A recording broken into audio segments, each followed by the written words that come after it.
Hey, traveler. Paimon. Oh, Paimon knows that voice!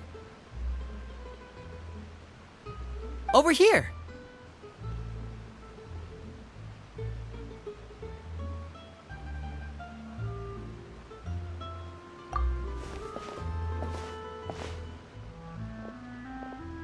To borrow one of the more popular turns of phrase at the moment, this appears to be quite the fated reunion.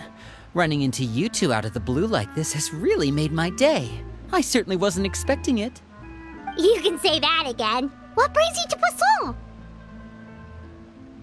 Wait, Paimon's got it! You must be here for one of your magic shows, right? Actually, we've run into a bit of trouble on the home front, so Father arranged for us to stay in Poisson for the time being. Oh, are Lynette and Fremine here too? Yep, along with most of the other members of the House of the Hearth. You may have noticed Poisson seems a bit more crowded than usual. So you're saying nearly the entire organization has moved to Poisson? Sounds like you've run into way more than just a bit of trouble. What's really going on? Well... Since the two of you are so curious, perhaps I can fill in the gaps. You scared Paimon half to death! Father, you're here. You know... On second thought, maybe we don't need to know? It's all probably super confidential House of the Hearth stuff, right? We totally weren't trying to pry or anything. No need to be nervous. I could sense your genuine concern from your conversation just now. Of course, I can also understand your confusion. Sending so many Fatui here to Poisson, it's only natural that some might suspect an ulterior motive to be involved. I understand. I'm well aware you've had your fair share of confrontations with the Fatui in the past, and I can't exactly guarantee that we'll remain on good terms in the future. As for right now, however, I would say we have little reason to be at odds, wouldn't you agree? The House of the Hearth could stand to be more open with those who have worked so closely with us in the past. As for the issue at hand, well, it hardly relates to any ulterior motive. To be frank, it all stems from a certain rumor circulating around the House of the Hearth. It's an internal matter. What sort of rumor? A rumor that a certain phantom child is hiding away in the House of the Hearth. A phantom child? Ooh, just hearing the name is giving Paimon the creeps. A spirit that should have long ceased to exist is lurking in the shadows of the House of the Hearth. So I decided to bring the children to Poisson before continuing to investigate the situation. I expect I should be able to track down the spirit fairly quickly. After that, it's just a matter of resolving the situation, if you will. It shouldn't be much trouble at all. If you're curious, or if you still have some concerns, it might be advisable to stick around for a few days. I'm sure the children would be exceedingly pleased to welcome some visitors.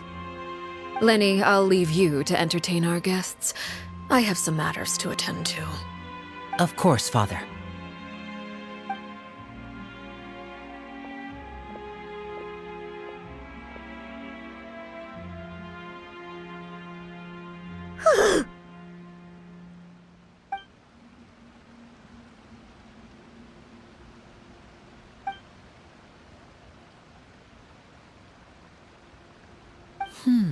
It has long been a dream of mine to invite you to our home and introduce you to my other siblings. You're quite well known in the organization already. A lot of people have been talking about you, especially after everything with the prophecy. If you're willing, why don't you stay a while and have a little chat with us? Alright. We don't have anything else to do right now anyway. But let's be clear, we're just gonna be there as guests, okay? Don't get any funny... Oh, wait a second. If we're your guests, that probably means we'll be treated to lots of yummy food, right? Of course. During our stay in Poisson, we've been helping out the locals with some fishing. We bring in quite the bounty every day. In fact, today's the perfect chance for me to show you what I can do in the kitchen. Let's go. I'll take you to where we're staying. We rented this house from one of the locals to use as a temporary base. I'll come back later and tidy up a bit. After that, it should be all ready for you to stay in tonight. Awesome, thanks! So, where are we off to now? Well, when I happened to run into you two earlier, I was actually in the middle of distributing some supplies. With this many people staying in Poisson, we have to bring in outside supplies every now and then. I should probably make sure the rest of these provisions get delivered, otherwise people might start to get antsy. Okay, we'll come with! There are all sorts of rumors about your organization floating around out there. Paimon's not sure if she could even take a wild guess as to what's true and what's not. But now that we finally have the chance to see a day in the life of the house, we can take a good look at how you operate! Well, you're more than welcome to come along. Just follow me.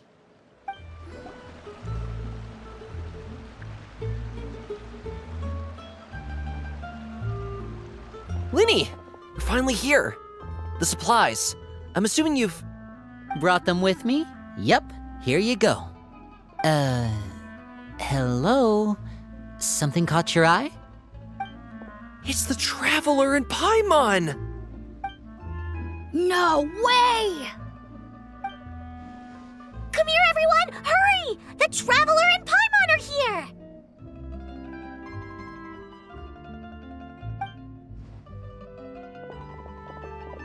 One at a time, please. Don't crowd around them all at once.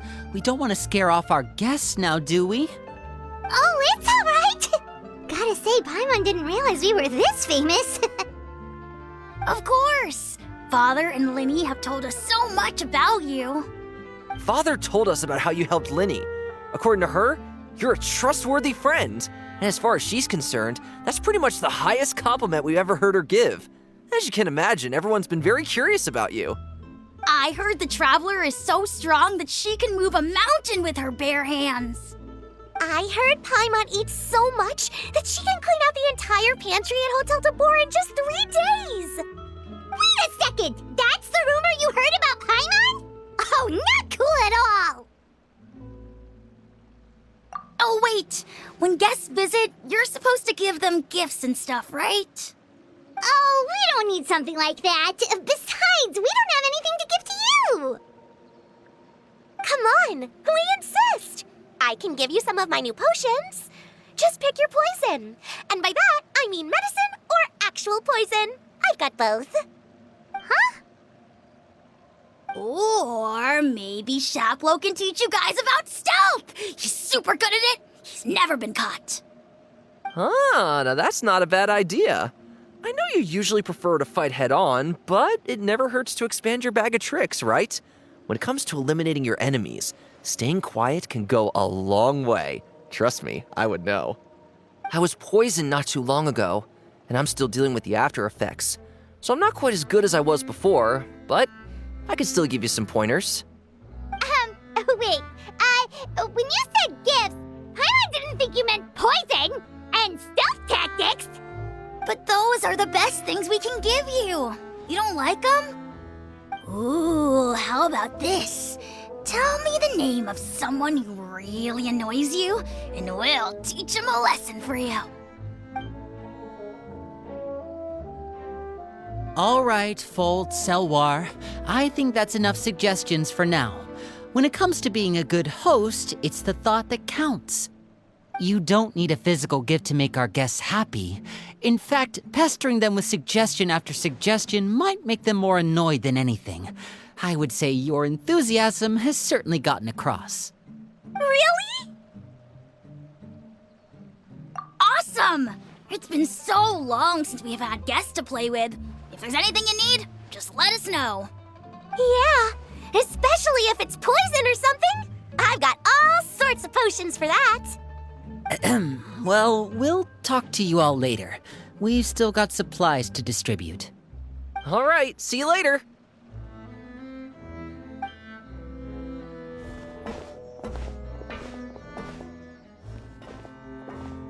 Bye!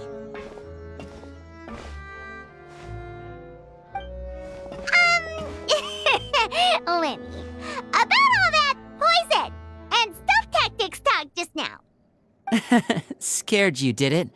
That kind of talk comes with being part of the House of the Hearth. When Foltz was really young, he strangled all of his family pets, just out of curiosity. He was labeled a dangerous problem child and was abandoned by his family. Elwar has an unnatural obsession with potions.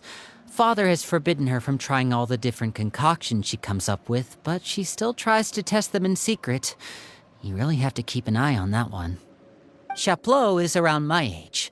While I'm mainly responsible for collecting intelligence, he handles surveillance.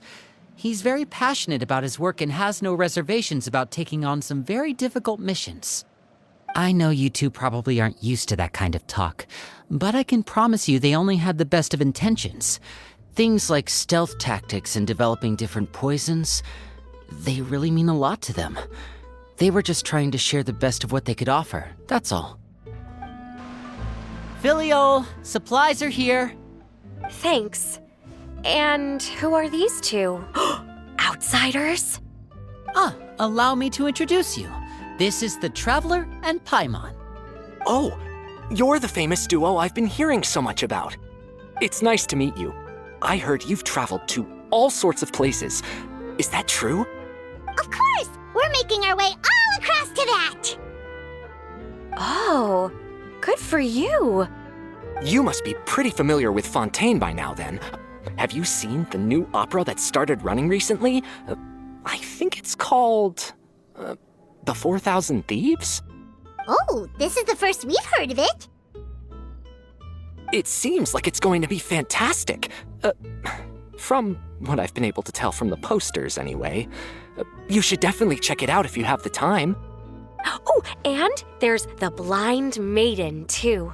That one is supposed to have audience interaction. Seems pretty interesting. After this mission is over, I think I'll go get a manicure. Oh, maybe I should dye my hair. Wonder how much it'll cost. Is it just Paimon, or do these two seem much easier to get along with than the others? Looks like the House of the Hearth has some normal members after all. I heard that. Oh! Oops. I'm guessing you're referring to Foltz and the others? Yeah, we're definitely not all like them. I bet those crazies are practically foaming at the mouth right now. I'm sure they just can't wait to get back to Snezhnaya to carry out the plan. That's enough, Filiol.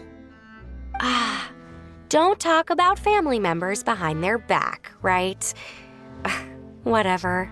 Let's go. Guess this is goodbye then. If you ever have some time, we should go see the opera together.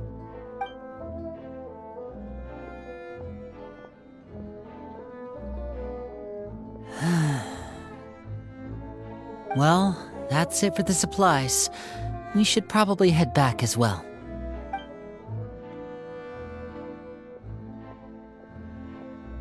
Well, they didn't seem too happy with each other. Seems like there could be something more going on here. You're right.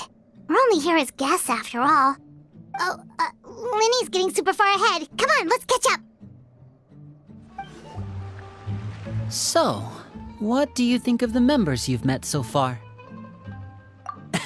Well, Father is always encouraging us to be strong-willed and independent. So if there's one thing we've got, it's people who aren't afraid to speak their mind. Well, I should probably get cooking. Wanna join? Of course! Then let's head out and... Fremine? What are you doing here? Fremine, nice to see you again! You too. I heard you're here as guests of House of the Hearth. Welcome. We were just going to make some food. Why don't you come along? I could use some help in the kitchen, and I seem to remember you mentioning you wanted to make seafood soup for the Traveler and Paimon. Seafood soup? Oh, Paimon's drooling already. Were you looking for something just now, Fremine? Maybe I can help. It's nothing. I just wanted to see if there were any extra supplies. Yeah, we've got some left over. What do you need? Some food and water, and some clean cloth, if possible. No problem. Give me a second here. Food, water... Wait a minute. What do you need all of those for? You're not on any missions as far as I'm aware, and you were just going to come eat with us.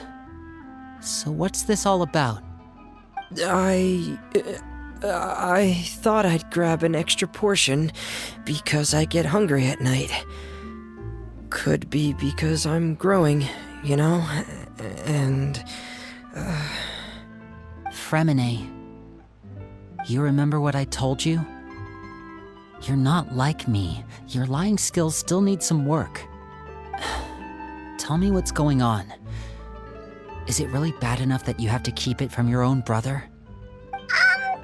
Maybe it'll be better if we gave them some space.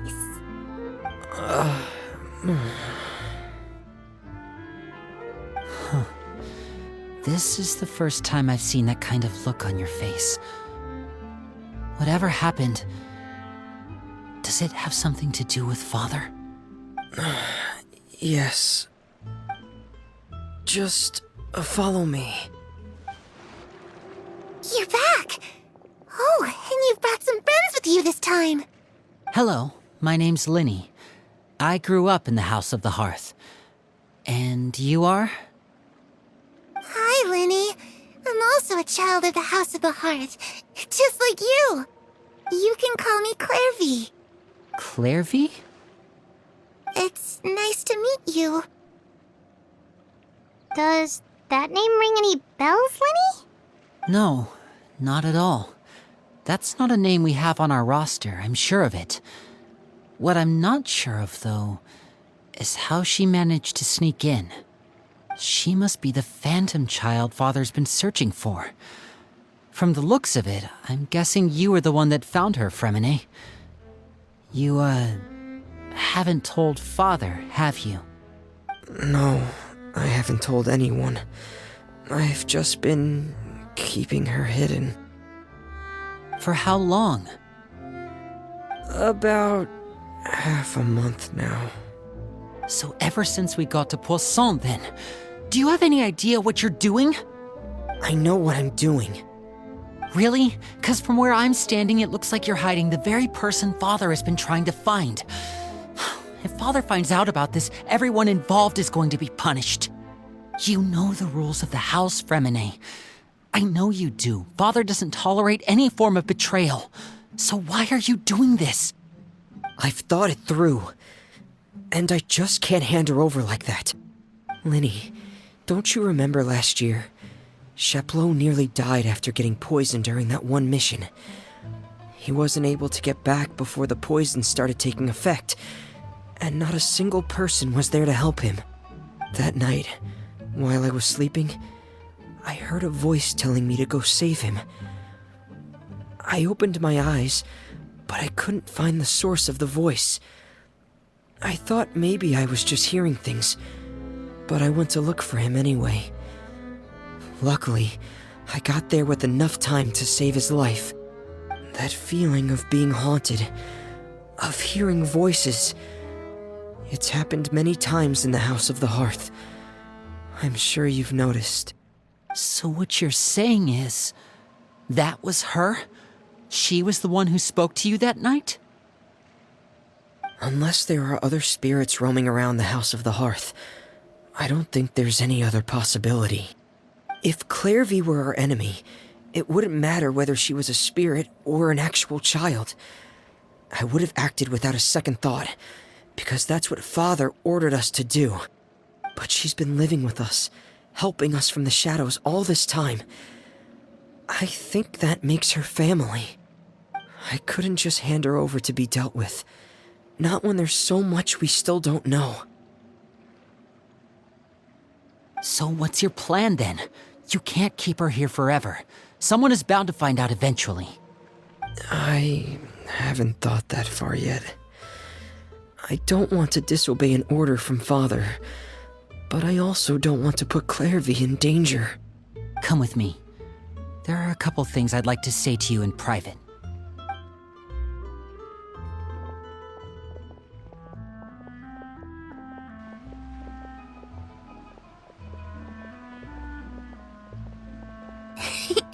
Those two sure care a lot about each other.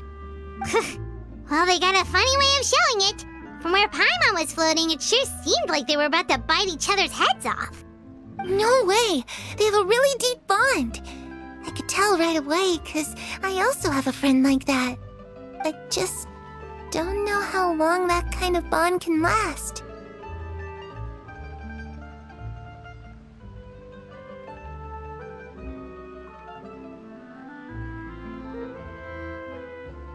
The darkness in the house runs deeper than you can imagine. No one can get out alive. I'm sorry, Linny. I really didn't mean to drag anyone else into this. Oh, really? You didn't mean to? 'Cause I, for one, wish you did. Huh? What do you mean? You know, when we were younger, you didn't call me Linny. You called me brother, just like Lynette. We grew up together, the three of us.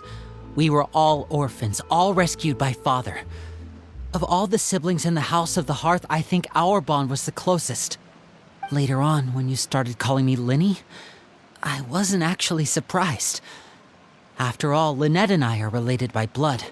We've had to depend on each other to survive long before we joined the house. Linny, The darkest and most difficult moments of my life happened before you and I had ever met. I'm sure that's true for you as well.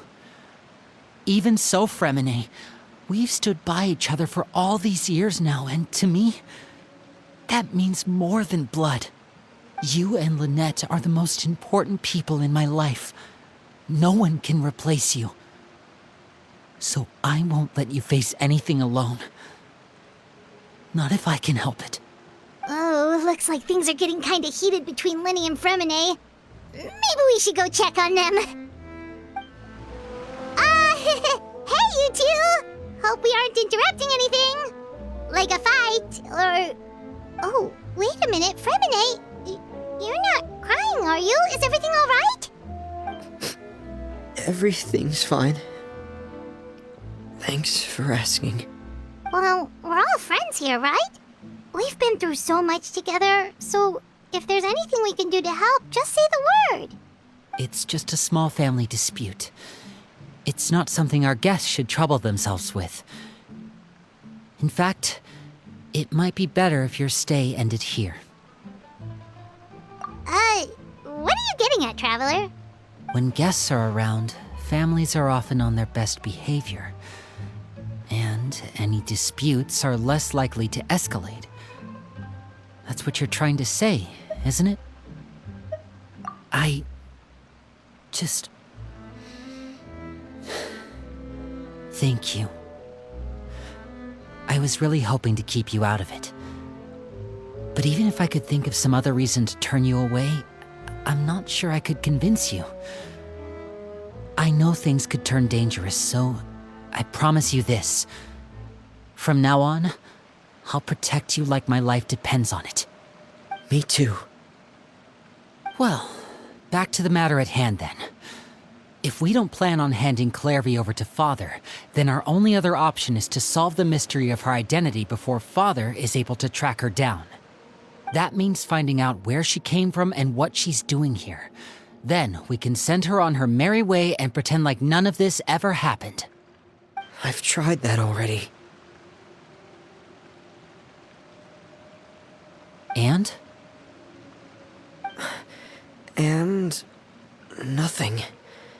I tried taking her somewhere really far away, but... after some time, she just reappeared. She even came with us all the way to Poisson. It seems like wherever the house is, she follows. I don't know much about spirits. Do you two have any ideas? Let's see here. Paimon remembers hearing something like, if you fulfill a spirit's last wish before they died, they'll let go of whatever's keeping them here and return to the ley lines. Oh, it's just that Paimon doesn't really remember where she heard that, so it's not guaranteed to work or anything. Well, sounds like it's worth a shot. Guess that means we should go ask her about her wish.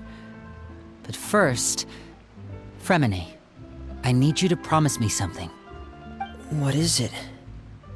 I need you to promise me that this will stay between the two of us. We're the masterminds behind this whole thing. No one else gets involved. Can you do that for me? Of course. I promise. All right. Then let's seal the promise just like when we were kids. Fist bump on 3. Ready? 1, 2, 3. I swear.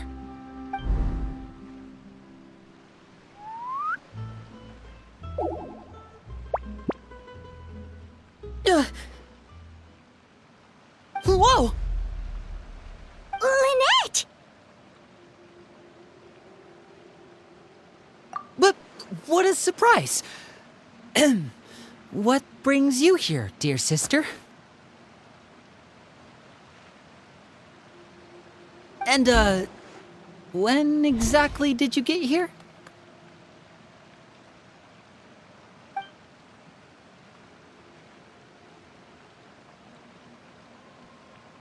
You're an idiot, brother. And you too, Fremine.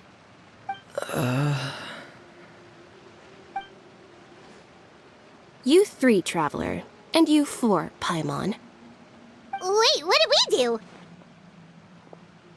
I've seen Clairvy around the House of the Hearth before. I hadn't seen her in Poisson, so I figured she must not have come with us. But it turns out you were just hiding her. I heard you talking about your plan. Rather than steering clear of the situation, I'd rather fully join in.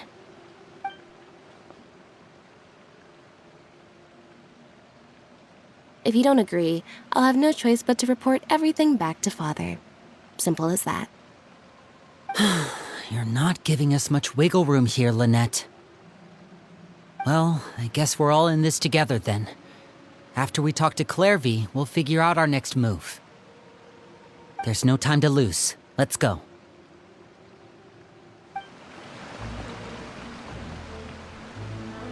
I'm full. Thank you for bringing me this food, you guys. She said she's full, but the food doesn't look like it's even been touched. That's right.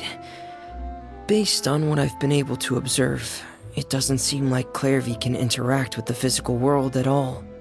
Still, when she's presented with food, she'll always linger around it for a good little while.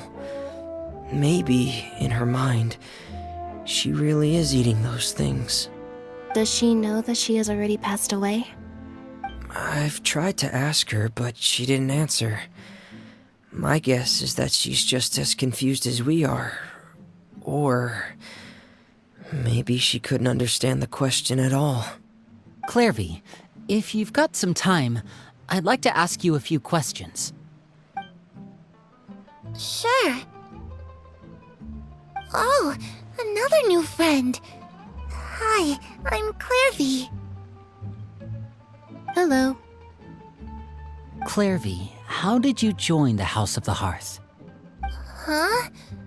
Isn't it the same for everybody? The knave brings you here and then you can't leave. It's just that your name, it's not on the roster. And I've never seen you before. The roster? Oh, I get it now. I think there might be some things you don't know about this place. The people in charge, they're not as nice as they look. They say they keep a roster, but it's not complete. There are a lot of people who aren't on it, and never will be. In this house, some people are family, and other people are just test subjects. Those kinds of people aren't ever going to get a place on the roster, unless it's the roster of people who've been executed. Wait, does that mean the knave... She... Is there anyone that can vouch for you? Perry. She's my best friend. She's the only one I trust in this place. Have either of you heard of that name before? No. Me neither. Clairvy, Perry. Neither of those names are on the roster. But it seems like she's telling the truth. Either that, or this kid's already got a bag of tricks bigger than mine. Maybe we should try a different approach. Clairvy, do you have a wish? A wish? It can be anything you want. Just imagine. It's your birthday, you're blowing out the candles, and your wish is...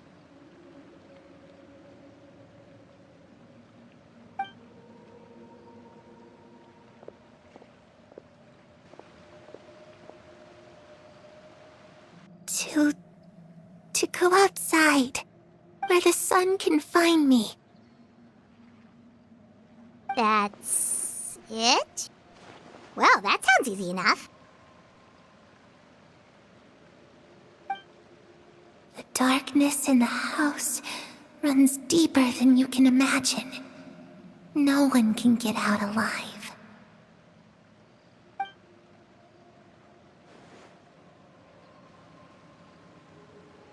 Okay, time to divide and conquer. Listen up, I've got a plan. I'll try and find a way to use basic illusory magic to take Clairvy outside and bring her somewhere with sunlight. Lynette, try and find the list of executions that Clairvy was talking about and see if her name is on it. Fremine, you stay in Poisson. We can't be the only ones who've had run-ins with Clairvy. I need you to collect intel on everything she's said and done. Understood. I'll try my best. What about us? What should we do? I really appreciate your willingness to help, but this is a family matter. I don't want to drag you in too deep. It's too risky. Let me think. Since Father considers you to be guests, maybe you could stick by her side for a little while. You don't need to do anything except keep up some nice, casual conversation. Ah, Paimon gets it. You want us to distract her. I'll give you a magic bird. If Father suspects something, all you need to do is release it when she's not looking, and it'll alert me that something's wrong. Of course, that's only as a last resort. If Father doesn't seem to notice us, there's no need to make contact. We'll reconvene here tonight after all's said and done. If the worst-case scenario happens and we're discovered, just tell Father everything. We're not going to let our guests get punished for our own actions. That's where we draw the line. You too. Okay, this is where we part. Father should be at the beach nearby.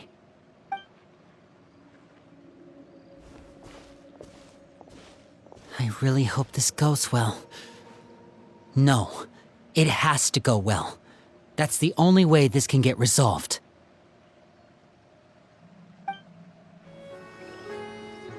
It's the knave and child. Hey, aren't you supposed to be in Snezhnaya recuperating?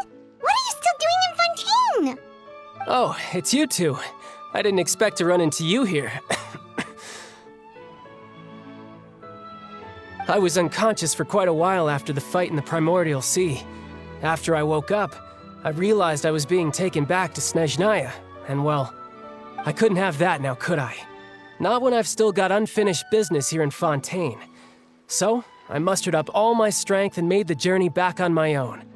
What sort of unfinished business are we talking here? It has to do with Skirk, my master. I really wanted to meet up with her, but by the time I got back, she had already left.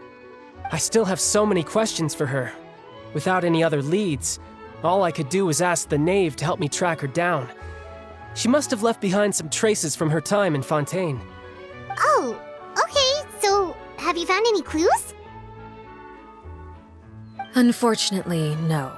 While the House of the Hearth is adept at collecting all manner of intelligence, certain existences can still manage to escape our purview. Basically, unless Master feels there's a need to meet with me, she's not going to be found. But that problem has an easy fix. I just need to become stronger, and then... Paimon thinks you should focus on getting better first. The worst of it is over. It's all thanks to that one kid from the House of the Hearth. Elwar, I think her name was. She gave me a bunch of random potions to drink. They didn't go down easy, let me tell you. Pain and chills all over. But they really did help speed up my recovery. And that's good, because it looks like I really do have to head back this time. The old man's been putting the pressure on me. He sent someone to tell me I'm needed for some sort of project. Project Stuja? Yeah, that's the one. I heard Regrader's involved too. I'm not looking forward to having to listen to all his monologuing, that's for sure.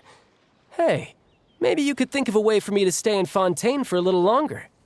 Helping Linny and the others brush up on their fighting skills would be far more interesting. If you and I could spar, that would be even better. I've been waiting for a chance to see you go all out. And what a sweet little daydream that is. But I also have a role to play in all this. I'll be leaving Fontaine shortly as well. Besides, considering how little they see fit to step outside the homeland, being called on to return to Snezhnaya by such illustrious dignitaries, what a great honor. Wouldn't you agree? One I could do without, I'd say. Is it just Paimon? Or does it kind of seem like they're... So, dear guests of the House of the Hearth, to what do I owe the visit? Well, we just...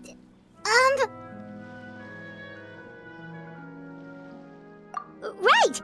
We're super close to Linny and the others, but we still don't know much about you! Is that so? Introductions have already been made, have they not? Oh, well, you see? There's only so much you can learn about someone from a short introduction. At least tell us something a little extra, like... Why do you call yourself father? Good question. I'd also like to know. The fact that you have to ask tells me our intelligence work has been quite successful. Telling you the answer to that question would only serve to undermine that success. And we can't have that, now can we? Spoken like a true diplomat. That was some expert sidestepping right there. Well, if there's nothing else, I think I'll take my leave. I still have a small matter to resolve at home. Wait, don't go!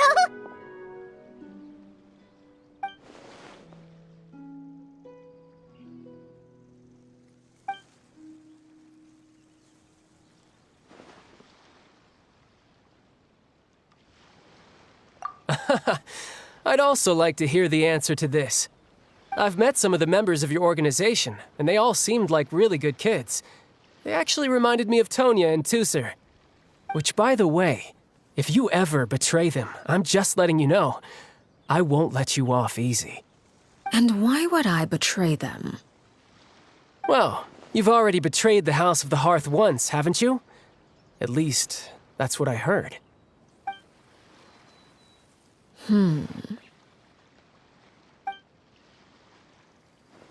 Okay, I admit. That's just what the old man told me.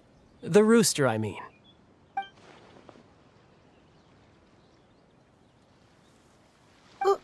Wait, did you really do something bad to those kids? Never mind what I've done. I'm more curious as to what the mighty rooster had to say. Care to enlighten me? Well, nothing much. Just some stuff about you taking out many other members of the House of the Hearth, and even going so far to attack your own family. I see. Based on your reaction, I'm guessing it's all a bunch of lies. Hardly. I don't appreciate his particular turns of phrase, but I suppose he didn't say anything untrue. Although, it would be more accurate to say that there is a certain level of prejudice involved, but I don't intend to clear that up just yet. Prejudice has a funny way of concealing the real truth behind certain things, an attribute that I find to be quite advantageous. Call yourself a Fontanian, for example, and people will assume all sorts of things, when the real truth is that this is simply the land where I was raised. Huh? You're not actually from Fontaine? But then why did you try to help out with the prophecy and everything? I was trying to protect the children born in Fontaine. Claiming that I myself was a Fontanian simply made it easier to operate. People would hardly suspect a fellow Fontanian of having any ulterior motives. Who wouldn't want to save their homeland after all? The primordial sea wouldn't have any effect on me, but it would have caused great harm to the House of the Hearth. Well, you wanted extra information, didn't you? There you go. I hope that satisfied your curiosity.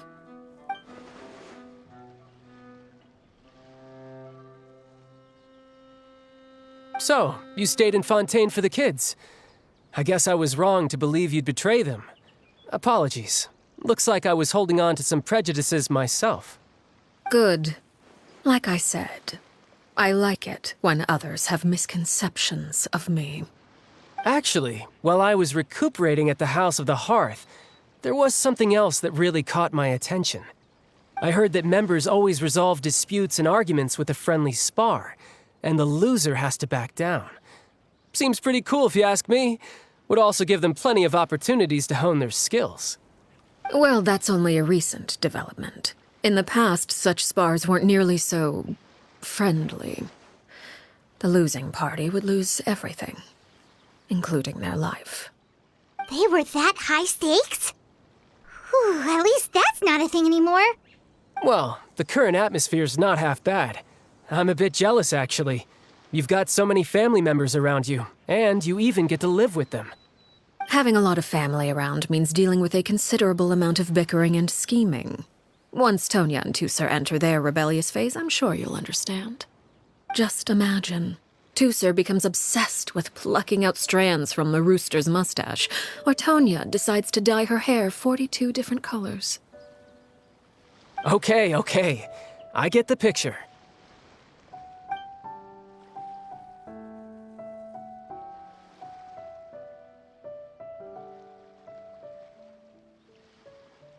Well, would you look at the time? I should probably get going.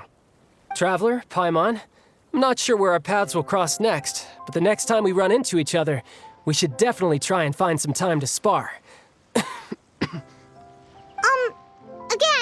maybe this is a conversation we can have when you look less like you're gonna keel over.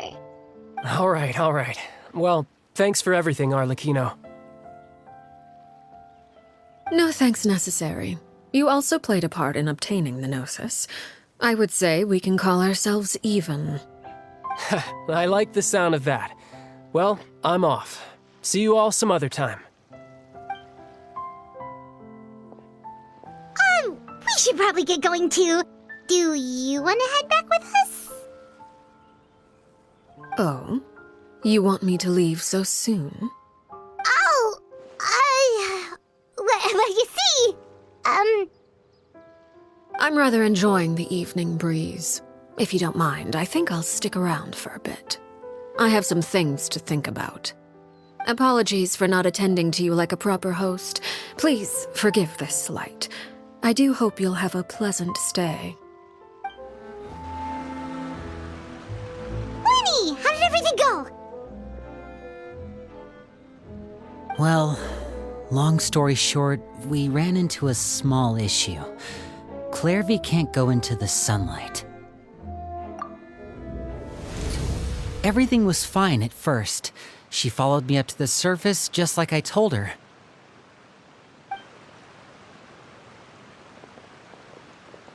But as I led her out of the shadows and into the sunlight, she vanished.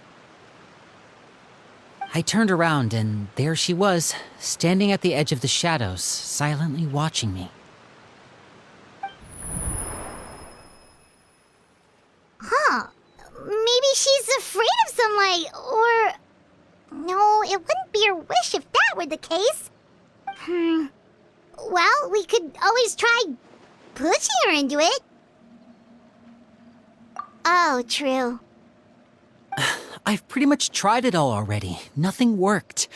Eventually, the sun went down, so all I could do was bring her back here. How did it go with you, Lynette? Good. I've got the list. It's right here. Really? Well, what are we waiting for? Let's take a look!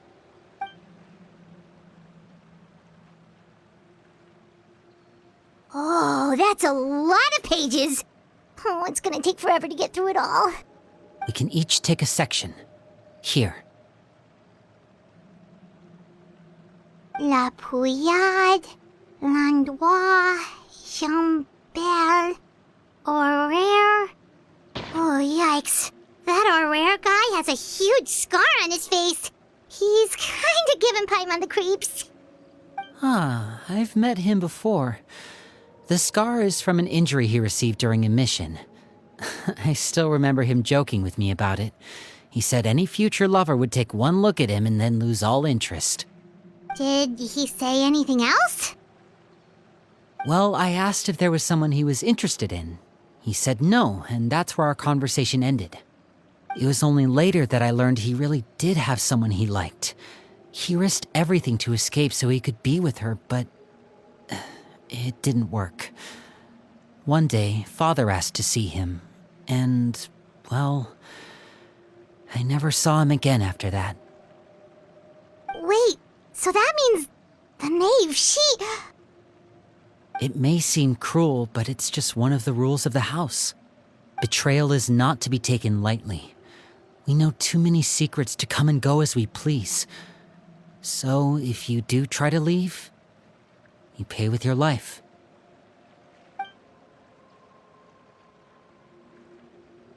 Her name's not here, huh? Well, that's not too surprising. It doesn't seem like this list is complete. It only contains records dating back around 5 years. Let's shift our attention then.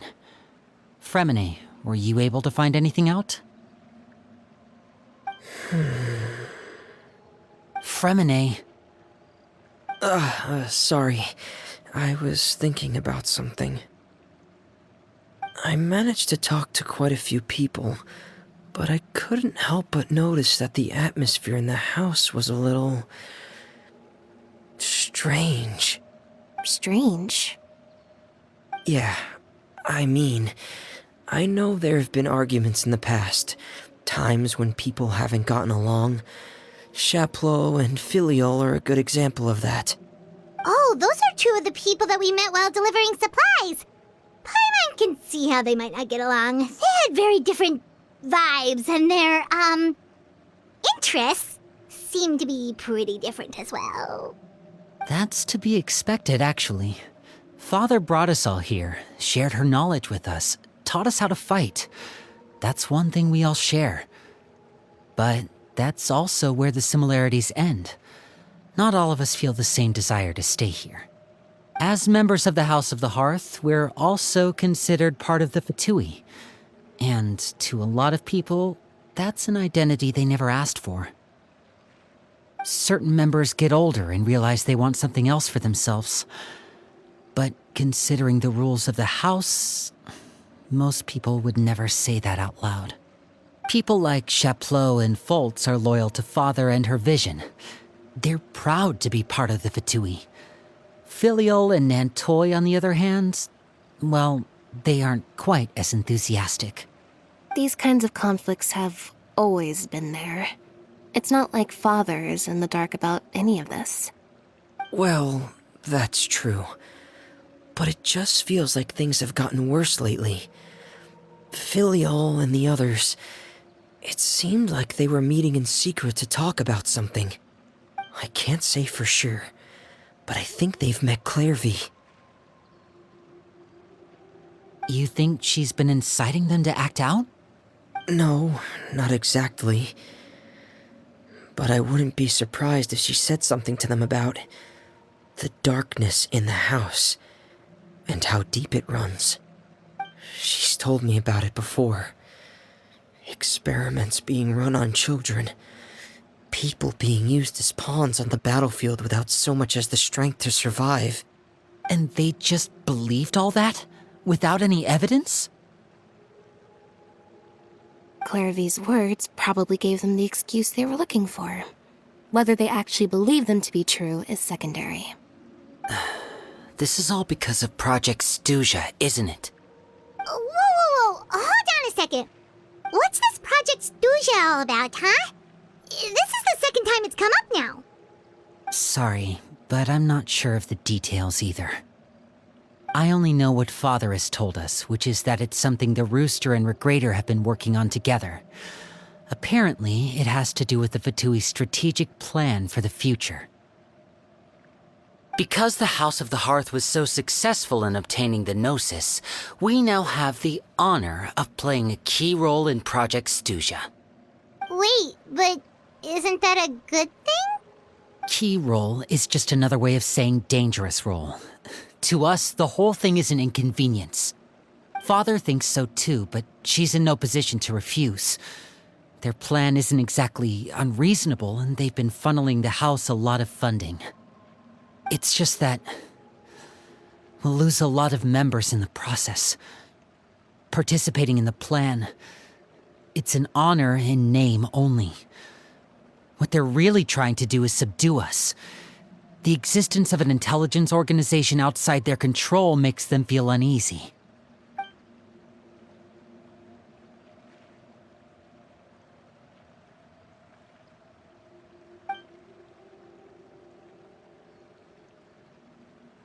Okay, super complicated top secret Fatui business aside, what does all of this have to do with the conflicts you were talking about earlier? Paimon doesn't get the connection. External pressure has a way of exacerbating internal strife. You can't overlook the power of fear either. People are afraid of dying, and that fear is often the impetus for a lot of stupid decisions. I thought resolving the Clairvy situation would make everything go back to normal, but it looks like things are more complicated than I thought. If we leave Filiol and the others to their own devices, sooner or later, Father will be forced to take action. We can only focus on one situation at a time, brother. You're right. Even if we confront Filial and the others, it won't do any good. It might even make matters worse. We should focus on Clairvy for now. Well, it's getting late. We should head back and get some rest. We'll try again first thing tomorrow. Lynette, you stick with me this time. Fremine, keep a close eye on Filial and the others. Make sure they don't do anything they'll regret. Good work today, everyone. Have a good night, and I'll see you tomorrow.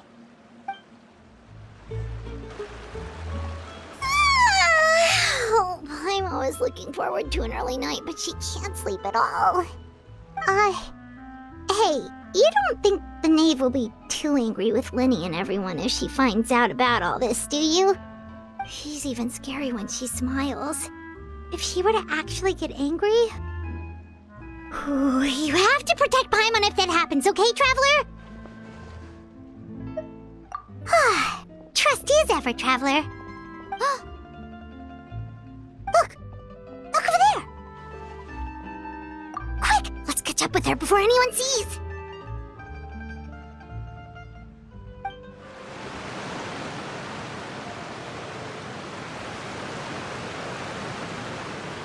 Clairvy! Shh. I opened the window while no one was looking. Look how pretty the outside is. If only I could have more than this. You probably think I'm being silly, huh? All this hopeless resisting? It's better to dream of what I could have than try to make it a reality, right? Please, help us get on the same page here, Clary. We need you to tell us what you know. Can you do that? Sure. Although, after you hear all this, I think you might regret that decision. Everyone in this family is nothing more than a tool, something to be used and exploited. We're all expendable, including me. As long as you're useful, you get to stick around. Lose your value, and you're handed over to the doctor, experimented on, and given a fate worse than death.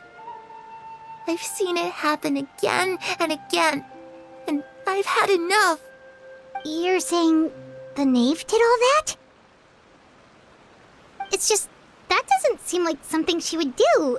She's scary and all, but it seems like even she has lines she wouldn't cross. I knew you wouldn't believe me. Everyone thinks she's a good person. They all think of her like a real mother. Mother? But she doesn't deserve that title. She's disgraced it and tarnished it. And if I had things my way, I'd never see her again. If only Perry were here, she'd understand. Perry. There's that name again. Also, Paimon's getting a strange feeling. It almost feels like she's not really here with us. Paimon can't tell if she's actually talking to us or if she's mistaken us for someone else. Well, in any case, it seems like she really needs someone to talk to.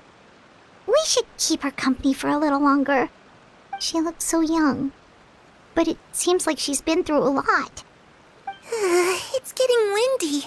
I should close the window. Ooh, look at the moon. Isn't it pretty? Hey, wanna hear a secret? I heard that if you look up at the night sky in Snezhnaya, you can see the aurora. It's supposed to be super pretty. Even prettier than the moon tonight. Perry and I promised each other that once we're older, we're gonna go see it together. But I can't find her. I'm worried she's also been... No, that wouldn't happen to her. She's special. Mother likes her a lot. I should really go talk to Mother, but we just fought. She doesn't want to see me, and I'm too scared to face her. What should I do?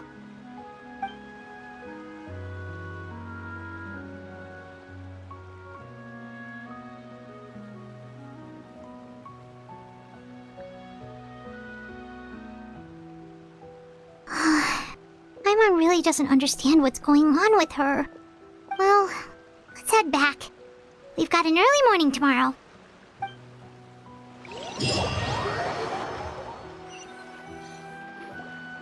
All right, looks like we're all here. Let's go ahead with the plan. Oh?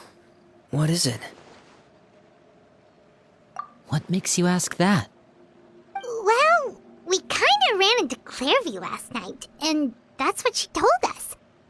We met the doctor back in Sumeru. He's super dangerous, and he's done all sorts of bad things.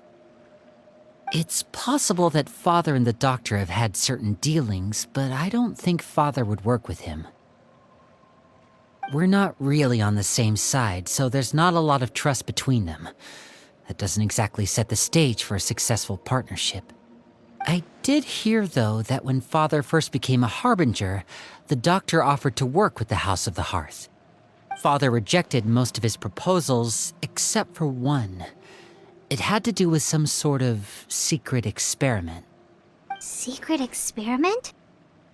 Could that be what Clairview was talking about?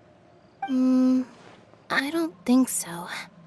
I don't know any details about the experiment itself, but I do know it's an entirely independent operation. The Doctor only proposed a direction for the research. That was the extent of his involvement. I still don't think that counts as working together. The details of the experiment are confidential, but complete records are kept on all participants. That doesn't seem to be the case with the situation Clairview referred to. I know you don't agree with some of the Fatui's methods, and I'm not asking you to. But I am asking you to trust us on this. The House of the Hearth has its own principles. There are certain lines we're not willing to cross. Alright, that's good to hear at least. Clairview seems to think the Knave and the Doctor worked together to do something horrible. If that turned out to be true, Paimon doesn't know how he would even face you guys. It's just that it doesn't seem like Clairview is lying either. The easiest thing to do would be just ask the knave directly, but Paimon doesn't think she'd tell us. Father didn't come back last night. She's probably still near the shore. We'll be counting on you to distract her. Lynette, you're with me. Fremine, you know what to do. Be on your guard, everyone. All right, let's get to it.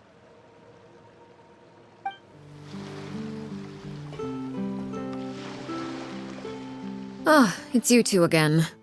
I must say, you look a bit pale. Did you have trouble sleeping last night? A little. Perhaps if you had less on your mind, you'd be able to absolve yourself of such troubles. So what are you planning to do now? Catch up on some sleep? Or should I give you some time to rack your brain for a topic to discuss before I ask any questions? Although I must profess to being curious. Without child here, how do you plan on distracting me? Us? Distract you? Good one. But no, we were just here for a chat. Looks like you could have used some extra time to think. No matter. If you don't have any other plans, why don't you accompany me somewhere? Don't worry. I'll be sure to steer clear of any scheming children. The ocean breeze is sure nice today. Children always think they can hide things from the grown-ups. But nothing gets past me. Least of all a little scheming. I think I'll let them have at it for a little longer. I can be very patient. Well, I'll leave you to think things over. If you're so inclined, meet me outside the Palais Mermonia. Good things come to children who do as they're told. So I do hope you decide to tag along. If only for your friends' sakes. What should we do? She clearly knows about everything we've been doing, and Paimon doesn't think it'd be a stretch to say she was threatening us just now.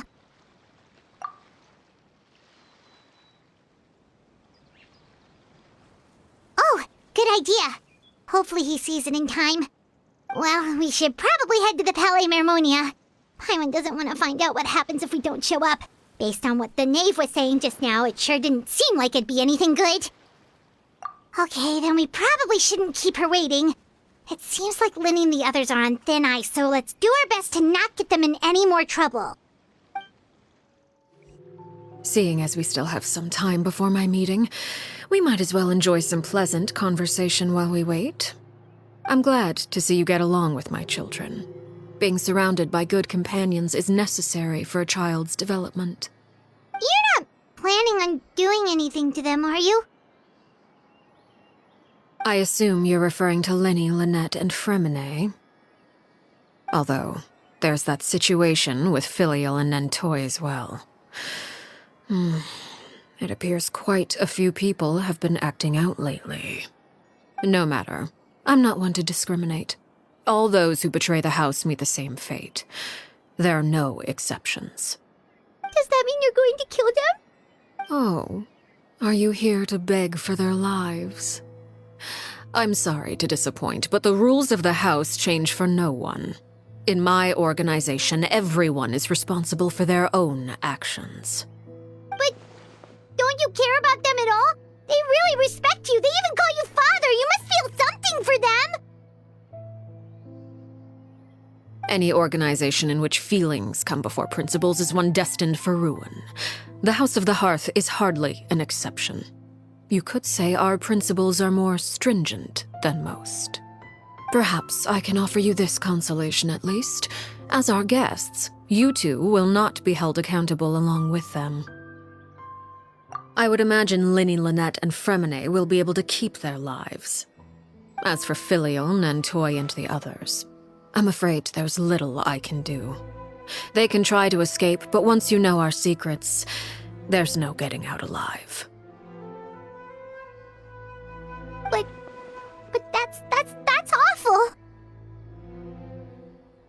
Ah, you seem concerned. Out of consideration for my guests, I suppose I could turn a blind eye for a little longer.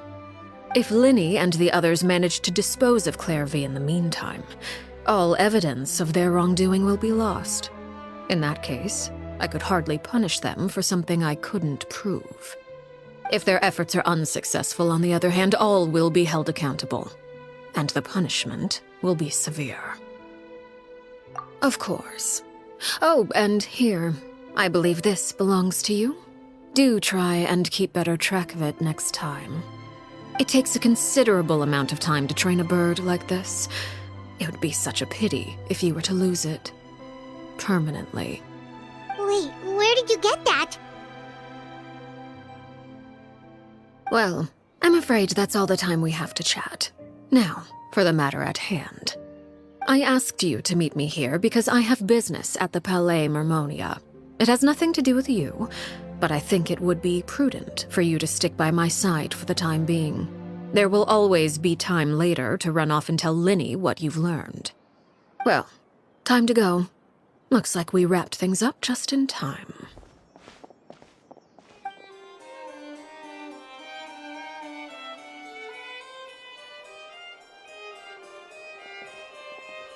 It's been a while, Monsieur Neuvillette. I must say, I wasn't expecting my meeting request to be approved quite so quickly. The Palais Mermonia operates with an efficiency worthy of admiration. It is only right that an esteemed diplomat such as yourself should be afforded the proper level of respect. Although, if I may speak plainly, I must confess that I did not anticipate we would have the occasion to meet again after presenting you with the Gnosis. I see you've brought the Traveler and Paimon with you as well. If I may inquire as to the purpose of your visit.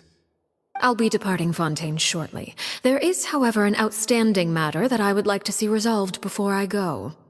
It requires a rather lengthy explanation, I'm afraid. So I took the liberty of explaining everything in this proposal. Please review it at your leisure, Monsieur Neuvillette.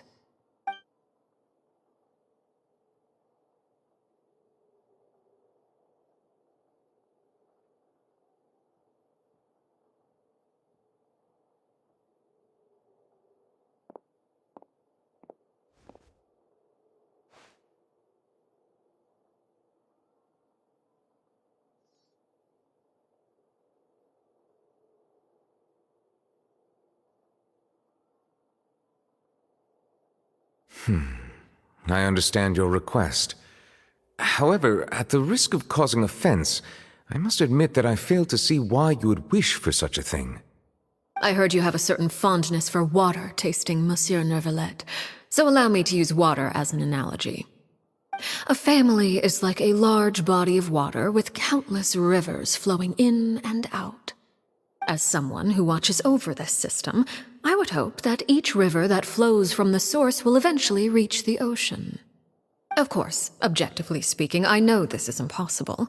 Most of the rivers will dry up along the way, disappearing into the ground and leaving nothing but a barren riverbed behind.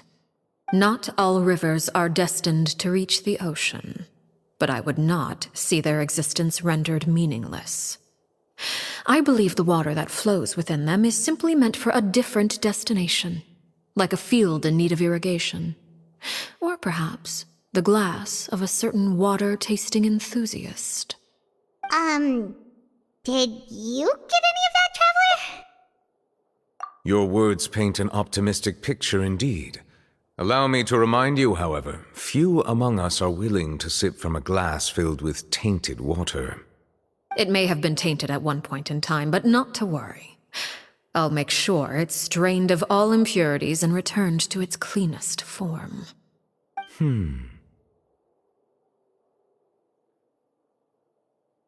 I seem to recall there being a transactional aspect to your proposal. Perhaps you could expound on that? If you accept my proposal, Monsieur Neuvillette, I will gradually withdraw my forces from Fontaine. And, unless absolutely necessary, I will no longer carry out any special missions within Fontaine.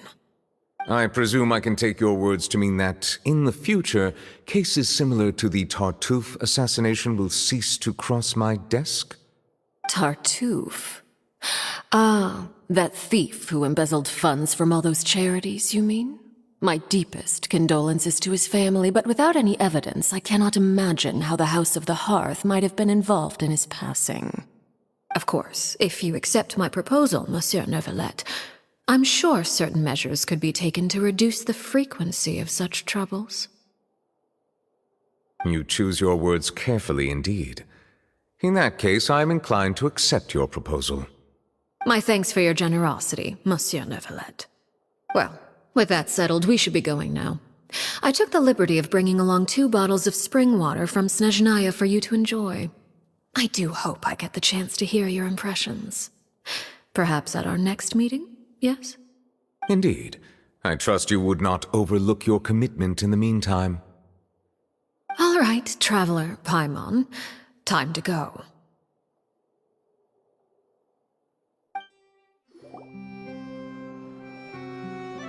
So, what exactly were you talking about back there?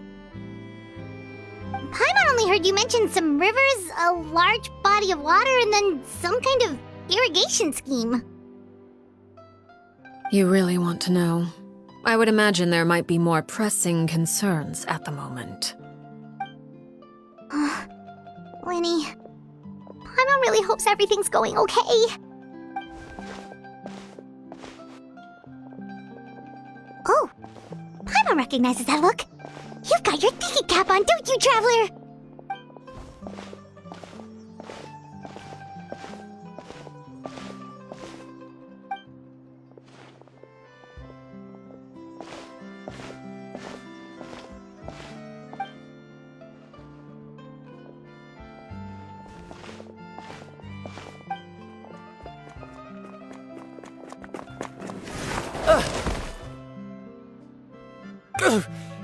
Oh, shoot.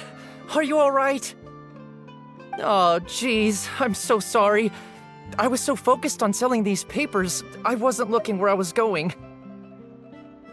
Well, let me make it up to you at least. Here, take this paper. On the house.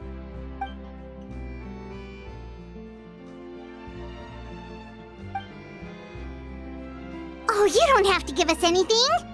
Please, I want to. It's not like I'm short on supply. All the extras will be useless come tomorrow anyway. It's my fault, really. I was just trying to bring home some extra mora for the family, but I bit off more than I can chew. I haven't had many takers today, so I'm still swimming in papers. What's going on here? Nothing much. I just ran into your friend here on accident. I should probably get going, actually, so... Hold on. Of course, I'm happy to compensate you with mora, it's just... I don't have any on me at the moment. I'll take 3 papers. Here. Your payment. Oh! Thank you for your patronage. May the Archons bless you with good fortune. If only I had the chance to run into such generous customers every day. I should probably just take on a smaller inventory though, right? I'm getting married soon, so sometimes it's hard to not get ahead of myself. Anyway, I should head out. Goodbye! Well, now that my affairs are settled, we should take the boat back to Poisson. We've even acquired some light reading to enjoy along the way. Actually, why don't we stick around for a little longer? Paimon just realized how hungry she is. She can't head back to Poisson on an empty stomach.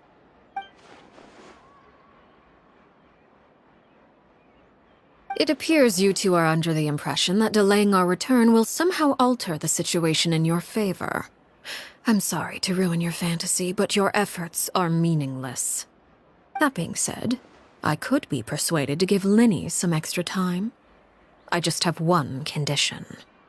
If you agree to my request, I'll even answer some of your questions. You're quite curious about Claire V, are you not? And my relationship to her. Wait, why are you being so generous all of a sudden?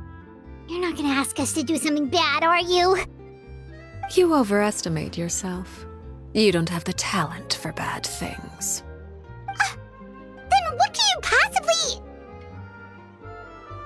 The most important consideration in a negotiation is that both sides receive something they want. Demands and threats only get you so far. Wonderful. Here it is. When the time comes, make the choice that you deem most appropriate in the situation, and lend your help to the House of the Hearth. Okay. Sounds normal enough. But what do you mean, when the time comes? When is that supposed to be? That is for you to decide. Then we have a deal. Follow me.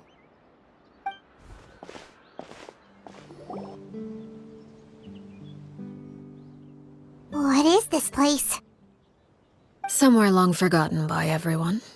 It used to be a grand building. Now it's nothing more than a pile of rubble. No one comes here anymore, nor does anyone care about what once happened here.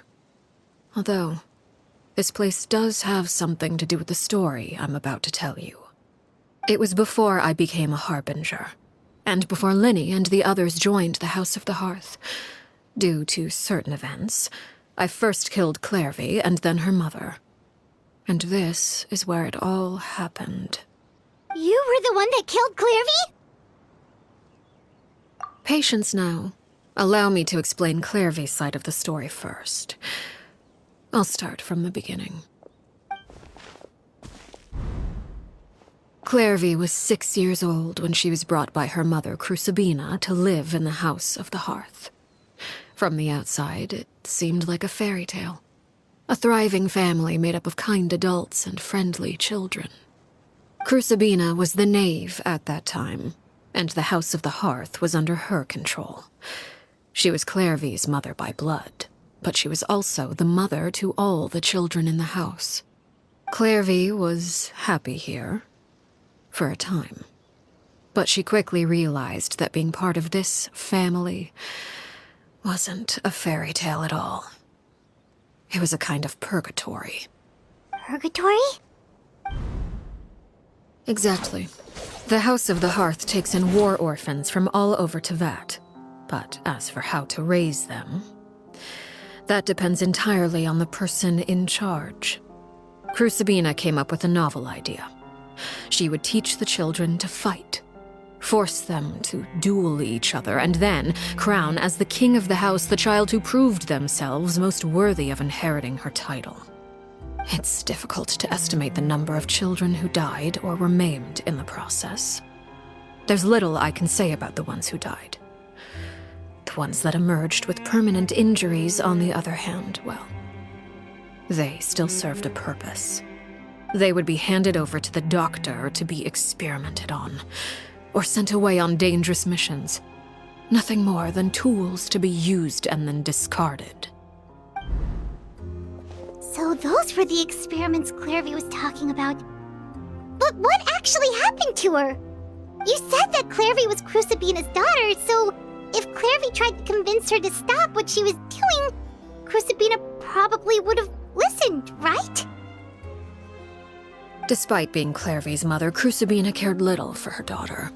She forced Clairvy to join the House of the Hearth only as a means to demonstrate her own impartiality as a mother, to prove that she treated all her children equally.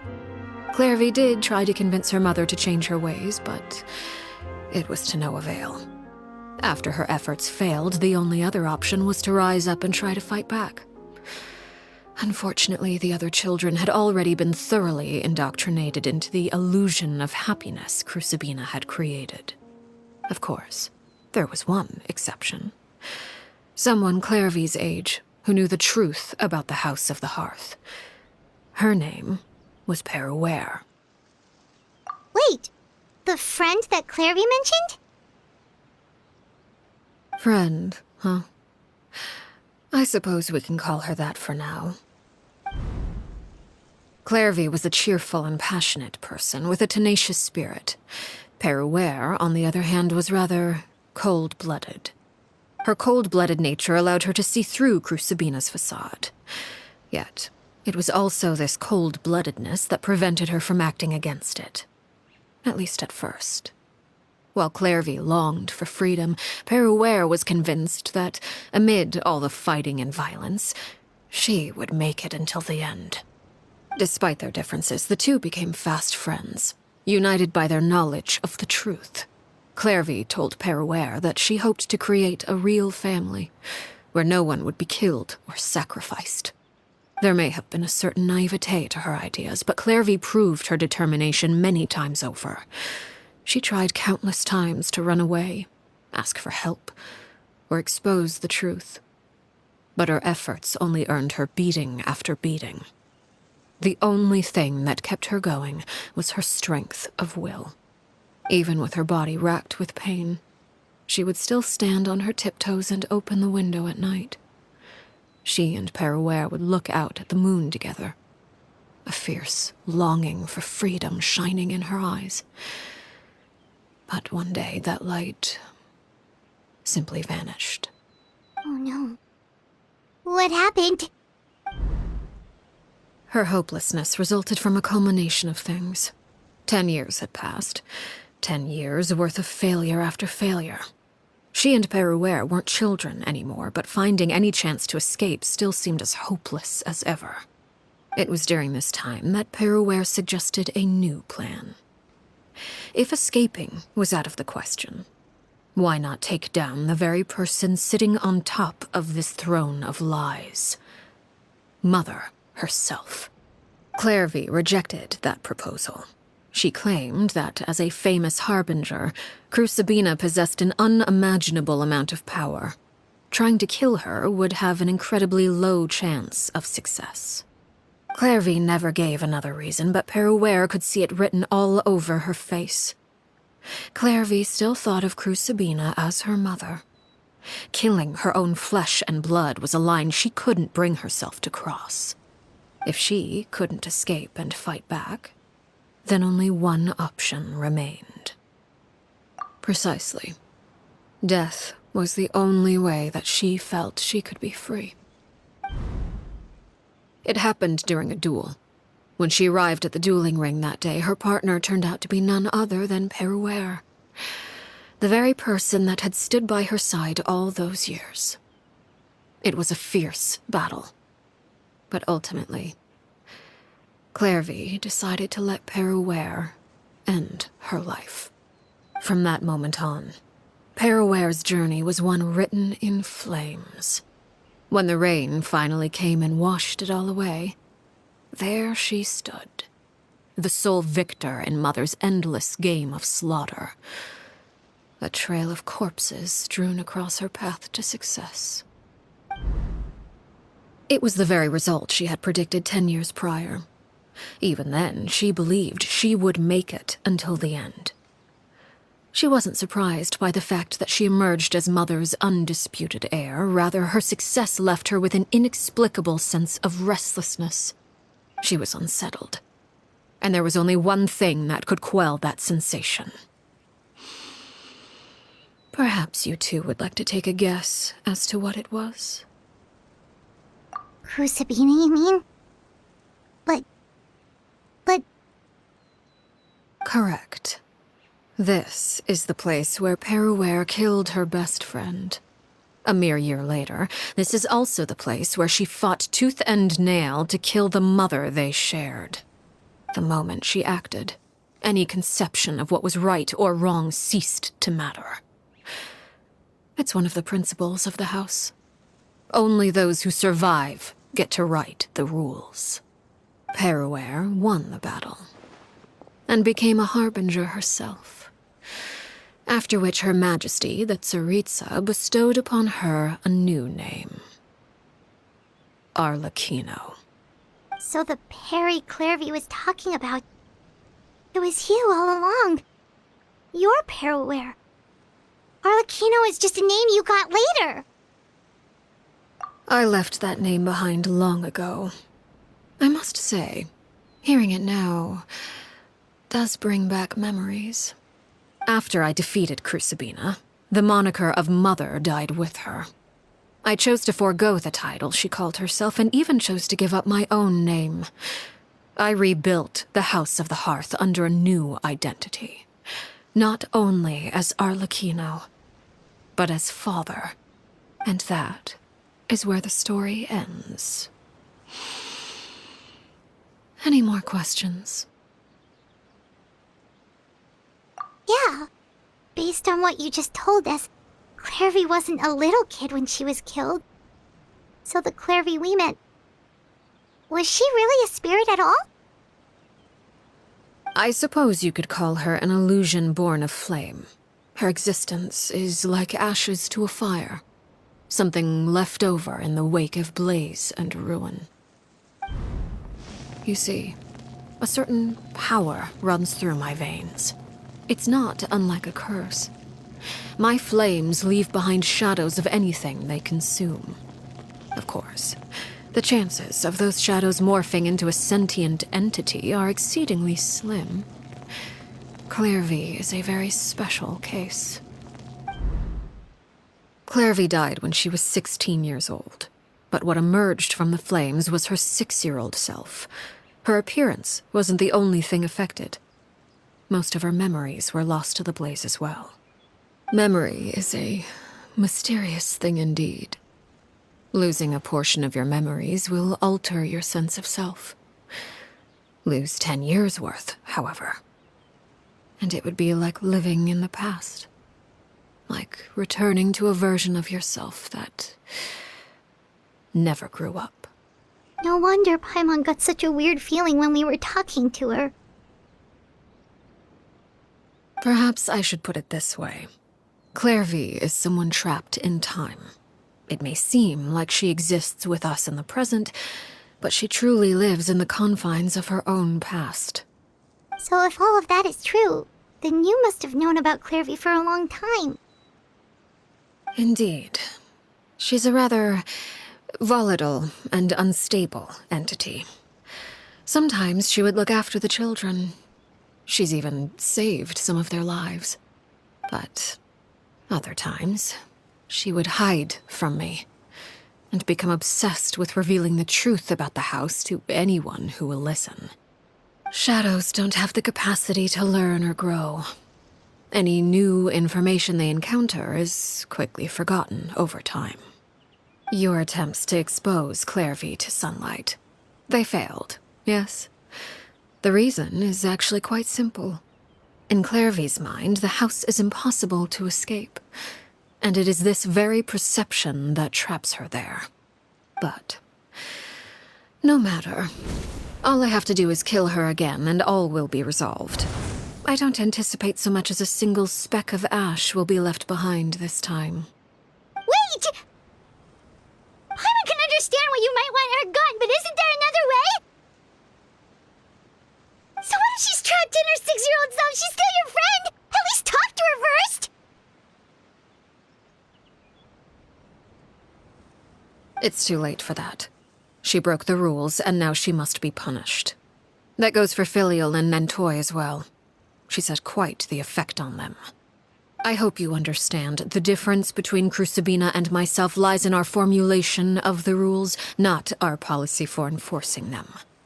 Upholding the rules without question is a trait we both share, because that is how a household should be run. Is this really what you want to do? Whatever could you mean? Don't you want to say a proper goodbye at least? Whether as a killer or as a father, there are two things that must be avoided at all costs: anger and sorrow. Anger makes you impulsive. Sorrow causes you to waver. Well, it appears it's about time to proceed. Before we arrived, I told some of my well-behaved children to bring our troublemakers here by nightfall. I do believe I've kept my end of the deal. I gave your friends quite a bit more time. As for what happens now, we'll just have to wait and see.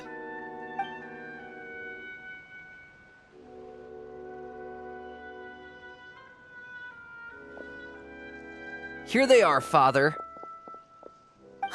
You gonna execute him? Seeing something like that would actually be a first for me. Lenny! I'm sorry. I heard about how you helped buy us more time. But I still failed. I couldn't find a way to fulfill her wish. Huh? Are you... Perry?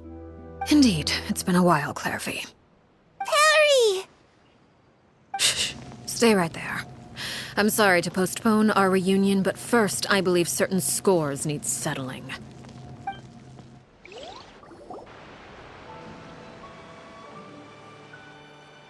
Father, let me explain. Out of my way. Father!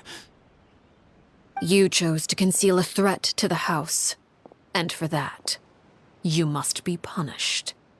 Overall, however, I suppose your wrongdoing is hardly the most egregious of the bunch, so I'll deal with your punishments later. As for right now, the more pressing concerns are the traitors among us. By traitors? Do you mean us? Father, let me explain. We didn't mean to. Fultz, why don't you share what you heard? Yes, Father. Secret Midnight Meeting number 3. Participants, Filial, Nantoi, Sato, Toddy. Nantoi clearly said, if only Father wasn't the one who took us in. Sato added, I'm sick of this life. I just want to live as a normal person. Filial was the worst of them all. She called us crazies and said a bunch of mean things about Father.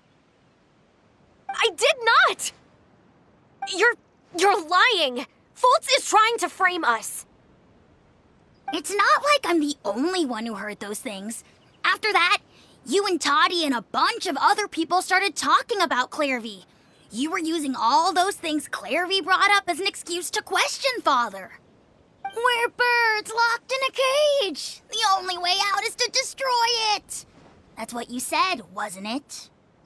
You little. You just want me gone, don't you? What did I ever do to you, huh?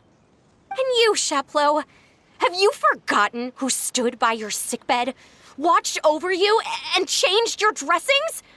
Come on, let's hear it then. What's your reason for all this?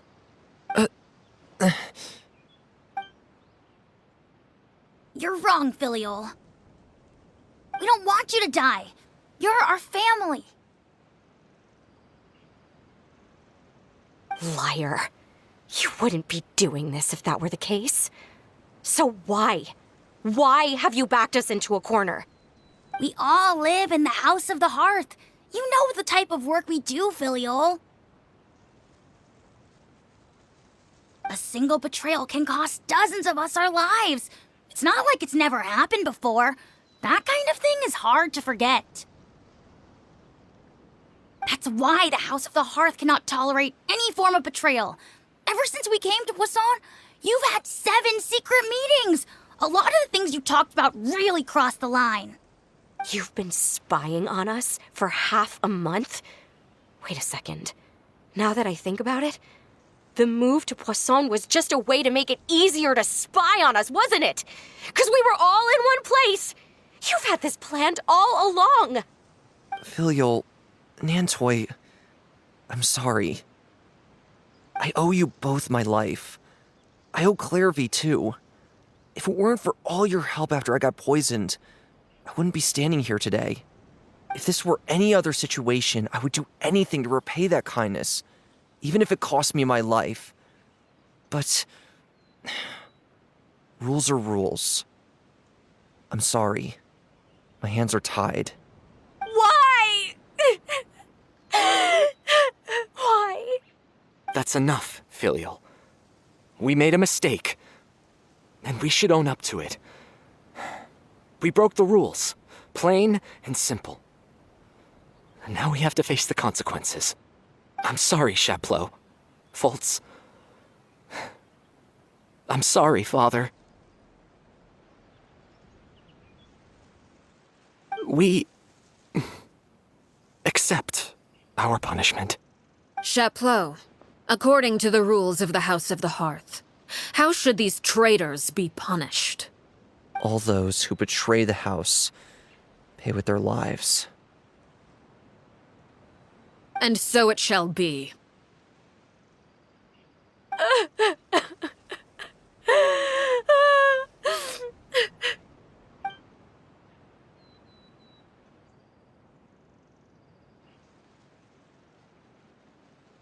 Father, please wait!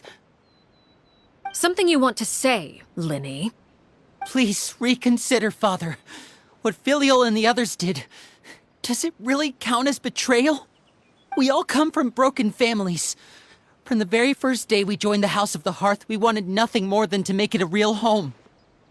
But the truth is, none of us know what a real home should look like. I'm not saying I have all the answers. All I know is this.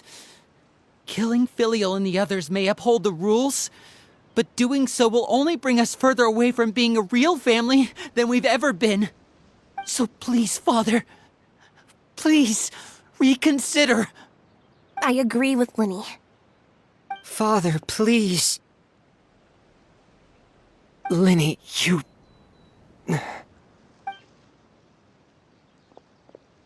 I also agree with Linny.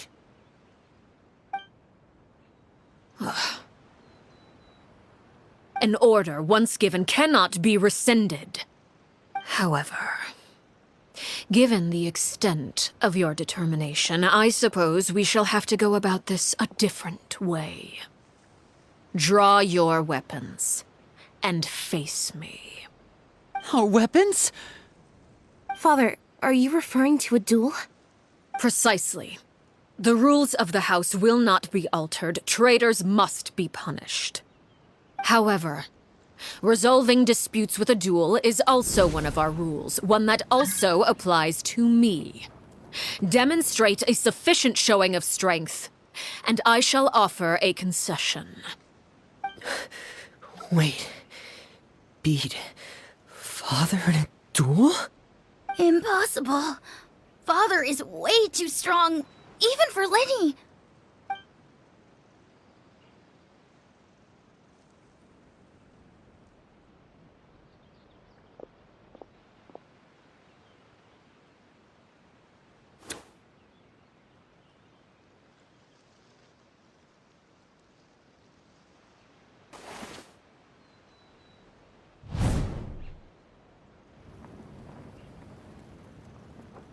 Did you hear that, Traveler? Lenny and the others have to duel the knave. What should we do? Can they really win something like that? If they lose, those people from the house are really gonna be executed. Hey, are you listening?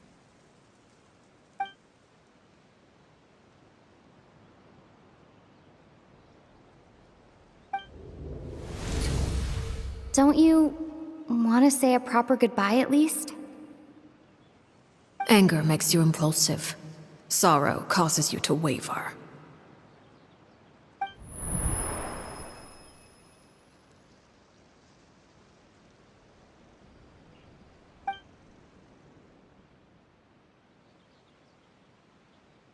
Oh, looking at that expression on her face, she seems really serious about this. Guess that means there's no chance she's throwing the duel on purpose, huh?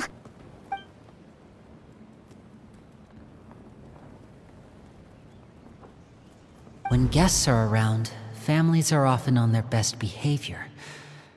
And any disputes are less likely to escalate. When the time comes, make the choice that you deem most appropriate in the situation, and lend your help to the House of the Hearth. What's wrong, Traveler? Hey, where are you going? Traveler? You're asking to join the duel against the knave? I'll allow it. We do have a ready-made dueling ring at our disposal, after all. All I would advise is this. Keep a firm grasp on your weapon, and give it your all. Any less, and you may just lose your life.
You should know better than to crowd in one place.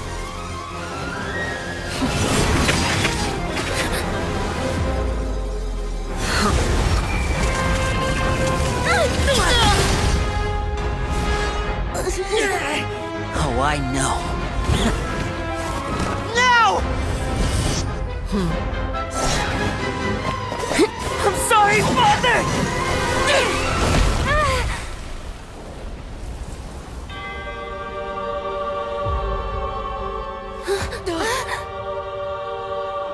Sorry for what? This pitiful excuse for an attack.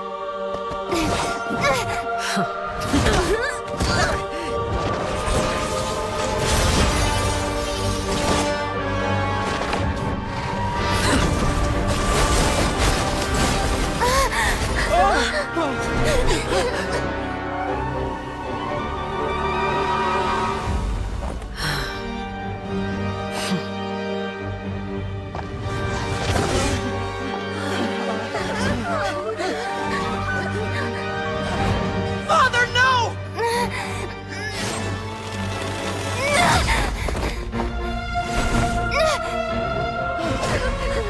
Made it out, did you? You're stronger than I expected.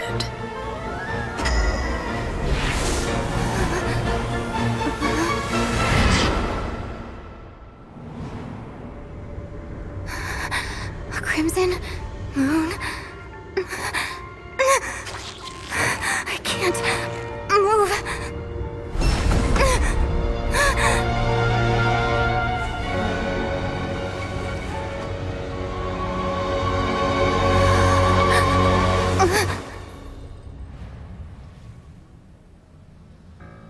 Still, not strong enough to beat me.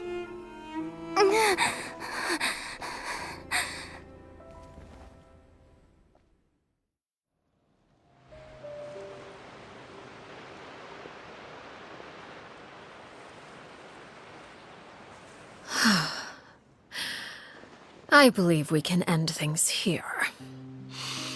It's not often that we get to enjoy the company of guests, after all. We wouldn't want things to get too out of hand.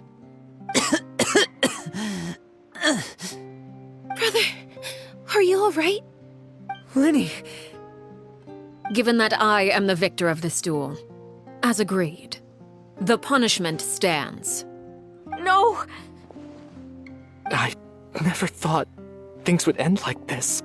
However, everyone involved in the duel demonstrated a remarkable level of strength and determination. In light of this, I'm prepared to change the method of execution. Elwar, the bottled flames I gave you for safekeeping. Do you still have them?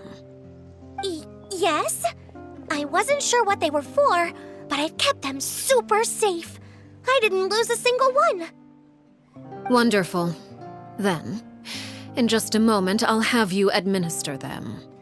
Bottled flames? Indeed. They're the product of a secret experiment. Under certain special circumstances, flames can be extracted from my person and preserved. Once ingested, searing pain will spread across every inch of your body. No harm will come to you physically, but your memories will be burned away. If you can withstand the pain. When you awake, you'll have forgotten everything you know about the House of the Hearth, and will be expelled from the organization. In other words, administering this concoction will kill the version of you that grew up in the house, and give you a new identity.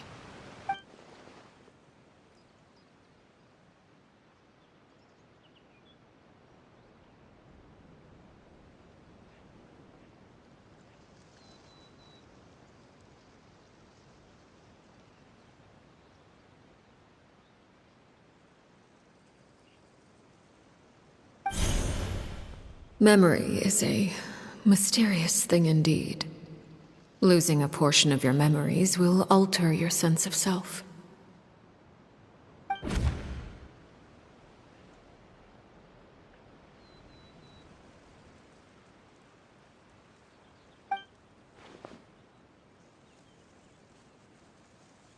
So, you're just letting us go, Father? You misunderstand. Memories are extremely important. Once consumed by flame, the version of you standing before me will die, and our secrets will die with you. So no, I don't intend to just let you go, because the person who survives will be nothing but a stranger. Even so, I won't have to live in fear anymore. I'm sorry, Father. I'm sorry I let you down. But I really... Don't cry, Filial. You haven't left the house yet, so there are still rules to be followed, yes? Remember what I taught you. Anger makes you impulsive, sorrow causes you to waver. Don't let yourself be controlled by your emotions. Of course. I'll remember. Dry your tears, and go pursue the life you really want. Yes, Father. Chaplot, Fultz, Elwar. Take them back to Poisson. And bring Linny and the others as well. I prepared 3 extra vials of bottled flames. As for whether to take them, the choice is yours. Goodbye, children. The next time we meet, I will no longer be your father. Thank you for all you've done for the house. I hope you have bright futures ahead of you.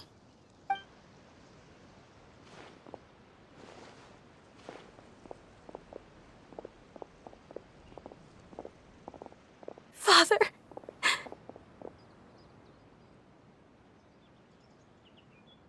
Let's go.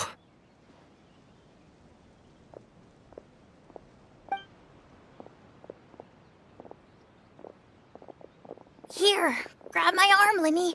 I'll help you walk back. Thank you.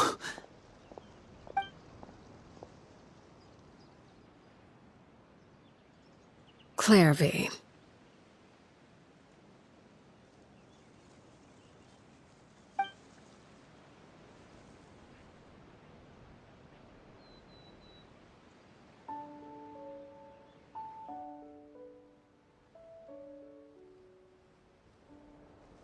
Can we talk now? I've been waiting for a super long time. You really are Perry, aren't you? I haven't seen you in so long. How come you're all grown up? Wait, did I somehow travel to the future on accident? Or am I dreaming? What a long dream. Neither. You died, Clairvy. That's what happened. You could have at least sugarcoated it a little. Look, she's done speechless. Oh. Okay then. Huh? That's it? You accepted it just like that? Yep. If that's what Perry says happened, then I believe her. Perry wouldn't lie to me. Plus, I don't really need to know why I'm like this. I'm more curious about what happens in the future. If you're a harbinger now, Perry, that means Mother is gone, isn't she? Can you tell me about it? I want to know what happened to her. And to me. You never stopped trying to defy fate.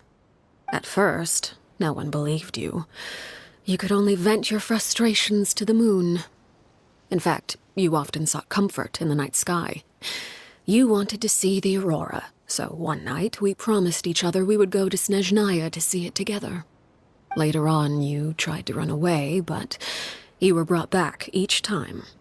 Mother spared your life, but it wasn't out of kindness. Instead, she decided to make an example of you by slowly torturing you over time. That way, the other children would know what happens to traitors. Still, you never gave up.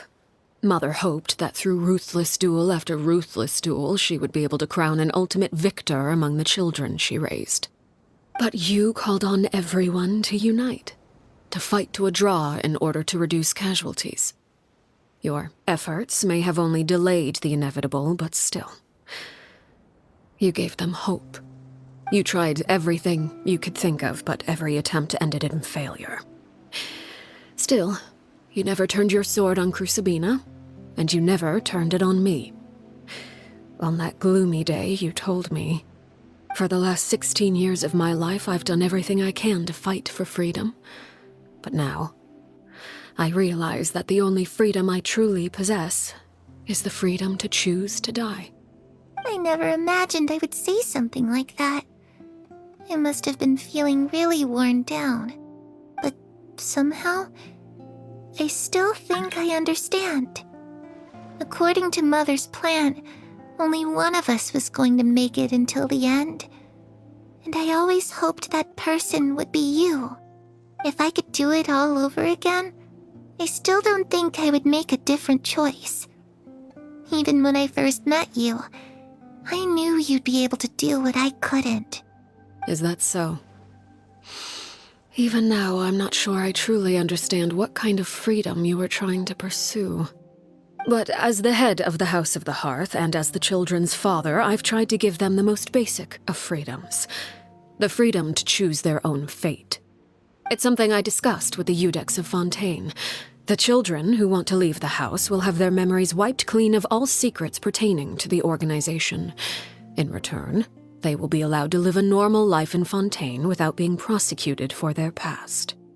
Of course, I won't simply hand freedom to them on a silver platter. They have to fight for it and prove themselves worthy of it. Only freedom that is earned has true value. That's more than enough. That's exactly the kind of life I was fighting for. You know, Perry, I think you're a pretty amazing king, and a really great father, too. I'm really happy that you're the one who took over the house. I guess I do have one regret, though. I still haven't seen the outside world. Well, it just so happens that our dear guests over here have been to many nations and traveled to countless places. Perhaps they would be willing to tell you what the outside world is like.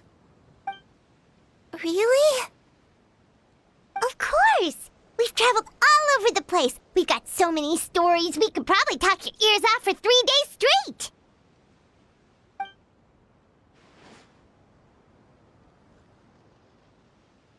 You know, I used to dream of being a bard. Playing the lute while singing into the winds of freedom. Even if there was no one there to listen, I would have continued to sing no matter what. Ah, that's where Mora comes from. I never knew that before. If I had some Mora, I would buy 3 new dresses. One for me, one for Perry, and one for Mother. It's just too bad Perry doesn't like wearing dresses. And Mother, well, she probably wouldn't accept something like that either. I guess I'd just have to keep them all for me then. I could wear a different one every day. Those yokai you mentioned, what do they look like? I once saw a drawing of this one guy with horns on his head and a super scary face. Are there any yokai like that? Oh, sounds like you're talking about an Oni. Yep, we've met one, and let Paimon tell you, they're not nearly as scary as they look. I was always too afraid to skip Mother's fighting lessons. But at the academia, I bet you could do all sorts of secret things in class. Things that have nothing to do with studying. I'm just kidding. Being able to study whatever you want without having to fear for your life actually sounds pretty great.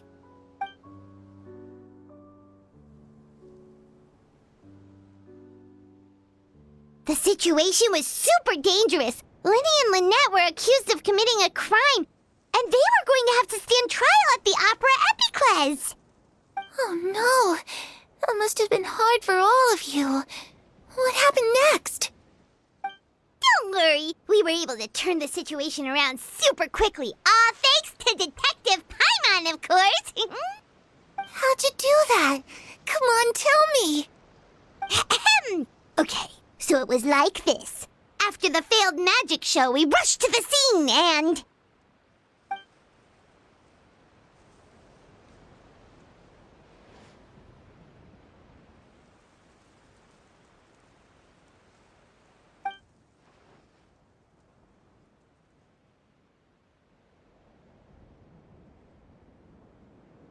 Shadows don't have the capacity to learn or grow. Any new information they encounter is quickly forgotten over time.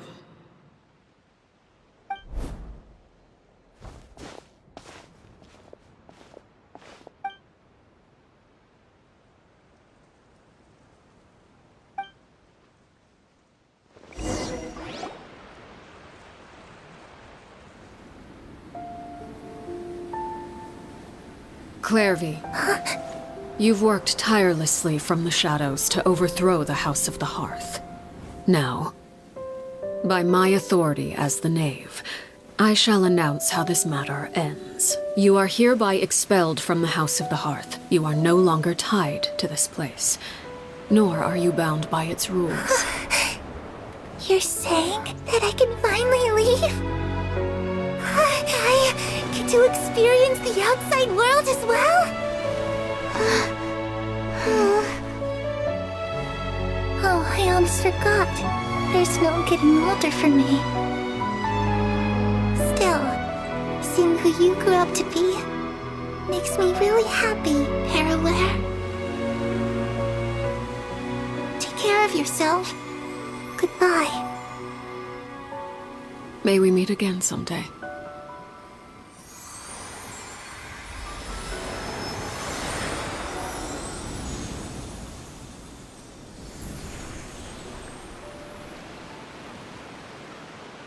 Clairvy.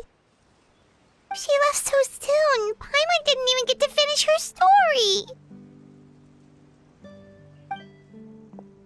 I also have certain sentiments left unsaid. I wanted to tell her that the aurora I saw in Snezhnaya was just as beautiful as the ones in the pictures. But a shadow's memories reset at dawn.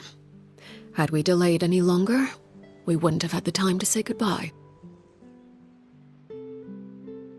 Whatever regrets may linger, let them be lost to the coming of a new day.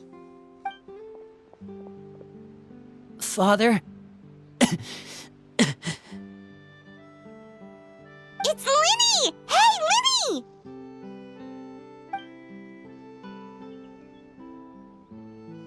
What is he doing back here? Let's go check it out.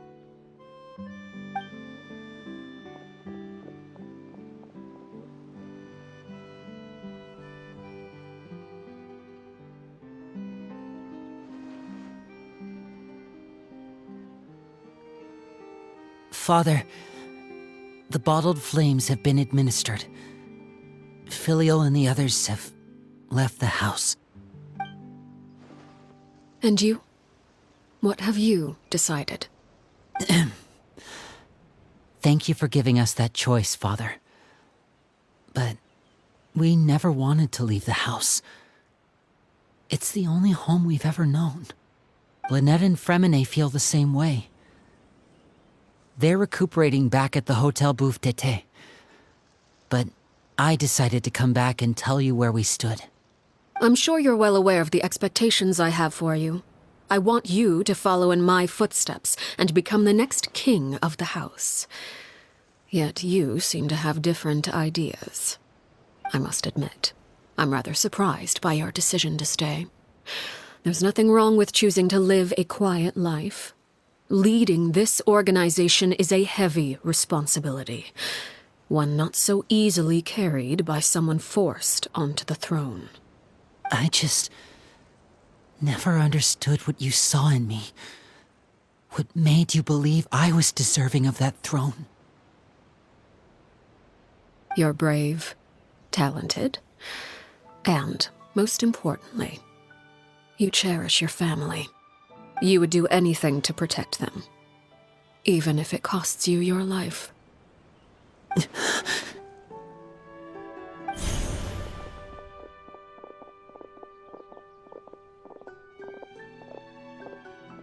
Speaking up back there was so brave of you, Linny. It's all thanks to you that we were able to convince Father to back down. You're a hero, Linny. Hero. Father is the real hero. Had Father gone all out during the duel, there's no way I would have walked away with my life.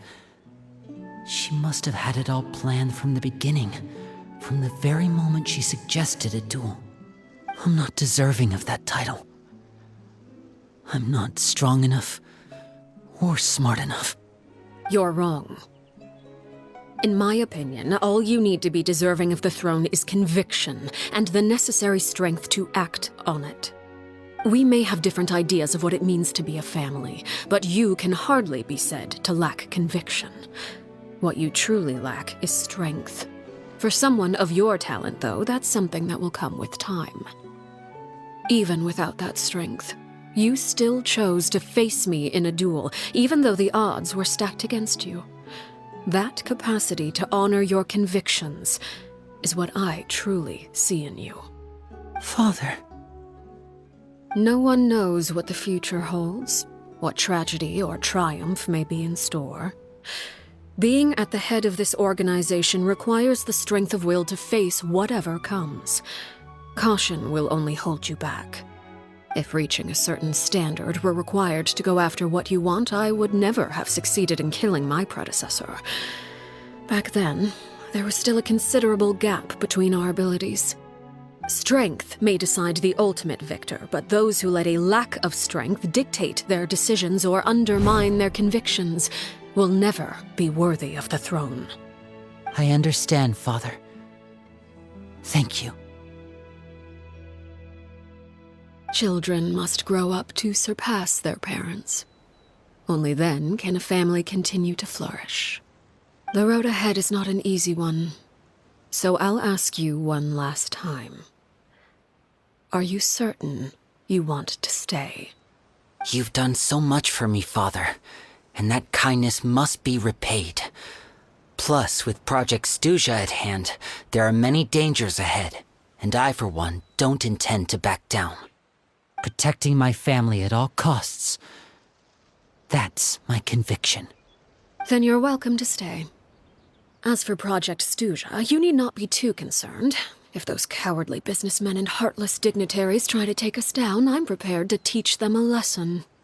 Having members who longed for the light was our organization's last weakness.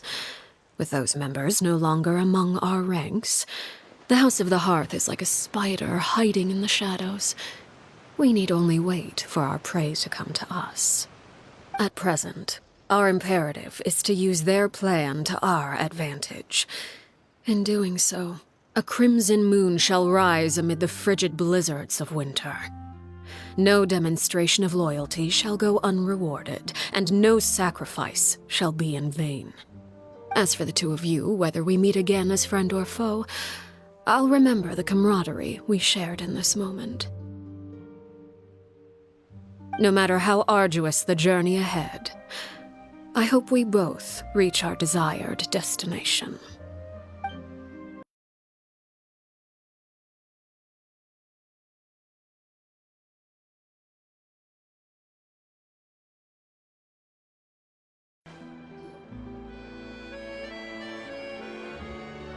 Lynette? Fremine? How are you feeling? Much better. Whew, what a relief! What about you? Are you feeling all right? I knew you'd come out unscathed. Us, on the other hand, well, we've been bedridden for 2 days. I couldn't even turn over. Oh, and I wanted to ask, is Claire V. gone? Linny and the other members have left Poisson and returned to the House of the Hearth.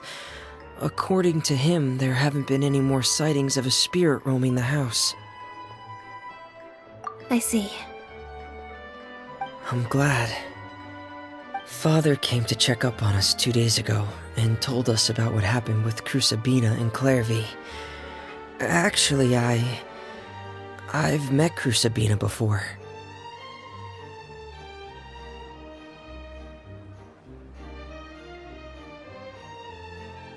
Wait, what? You've met the former knave? Crucibina died a year after Clairvy. It was during the year between their deaths that I joined the House of the Hearth. Crucibina had an extremely cruel and radical way of doing things. While she was alive, the atmosphere in the house was suffocating. When I joined, though, the experiment she valued so much had already come to an end, and all the people involved, dead and injured alike, were gone. Crucibina never talked about the past with us newcomers.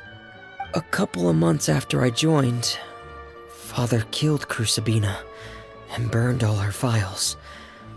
With that, the names of all the people subjected to her experiments, Clairvy included, were lost to the flames, along with the painful memories they represented.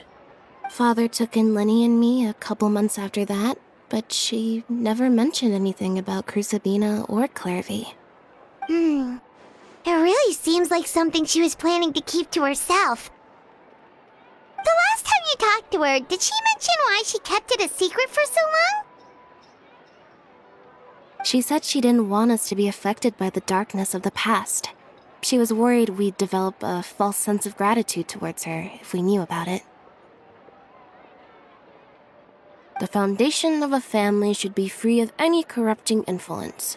Whatever happened in the past, it has nothing to do with who we are now. And that's what Father told us in the end.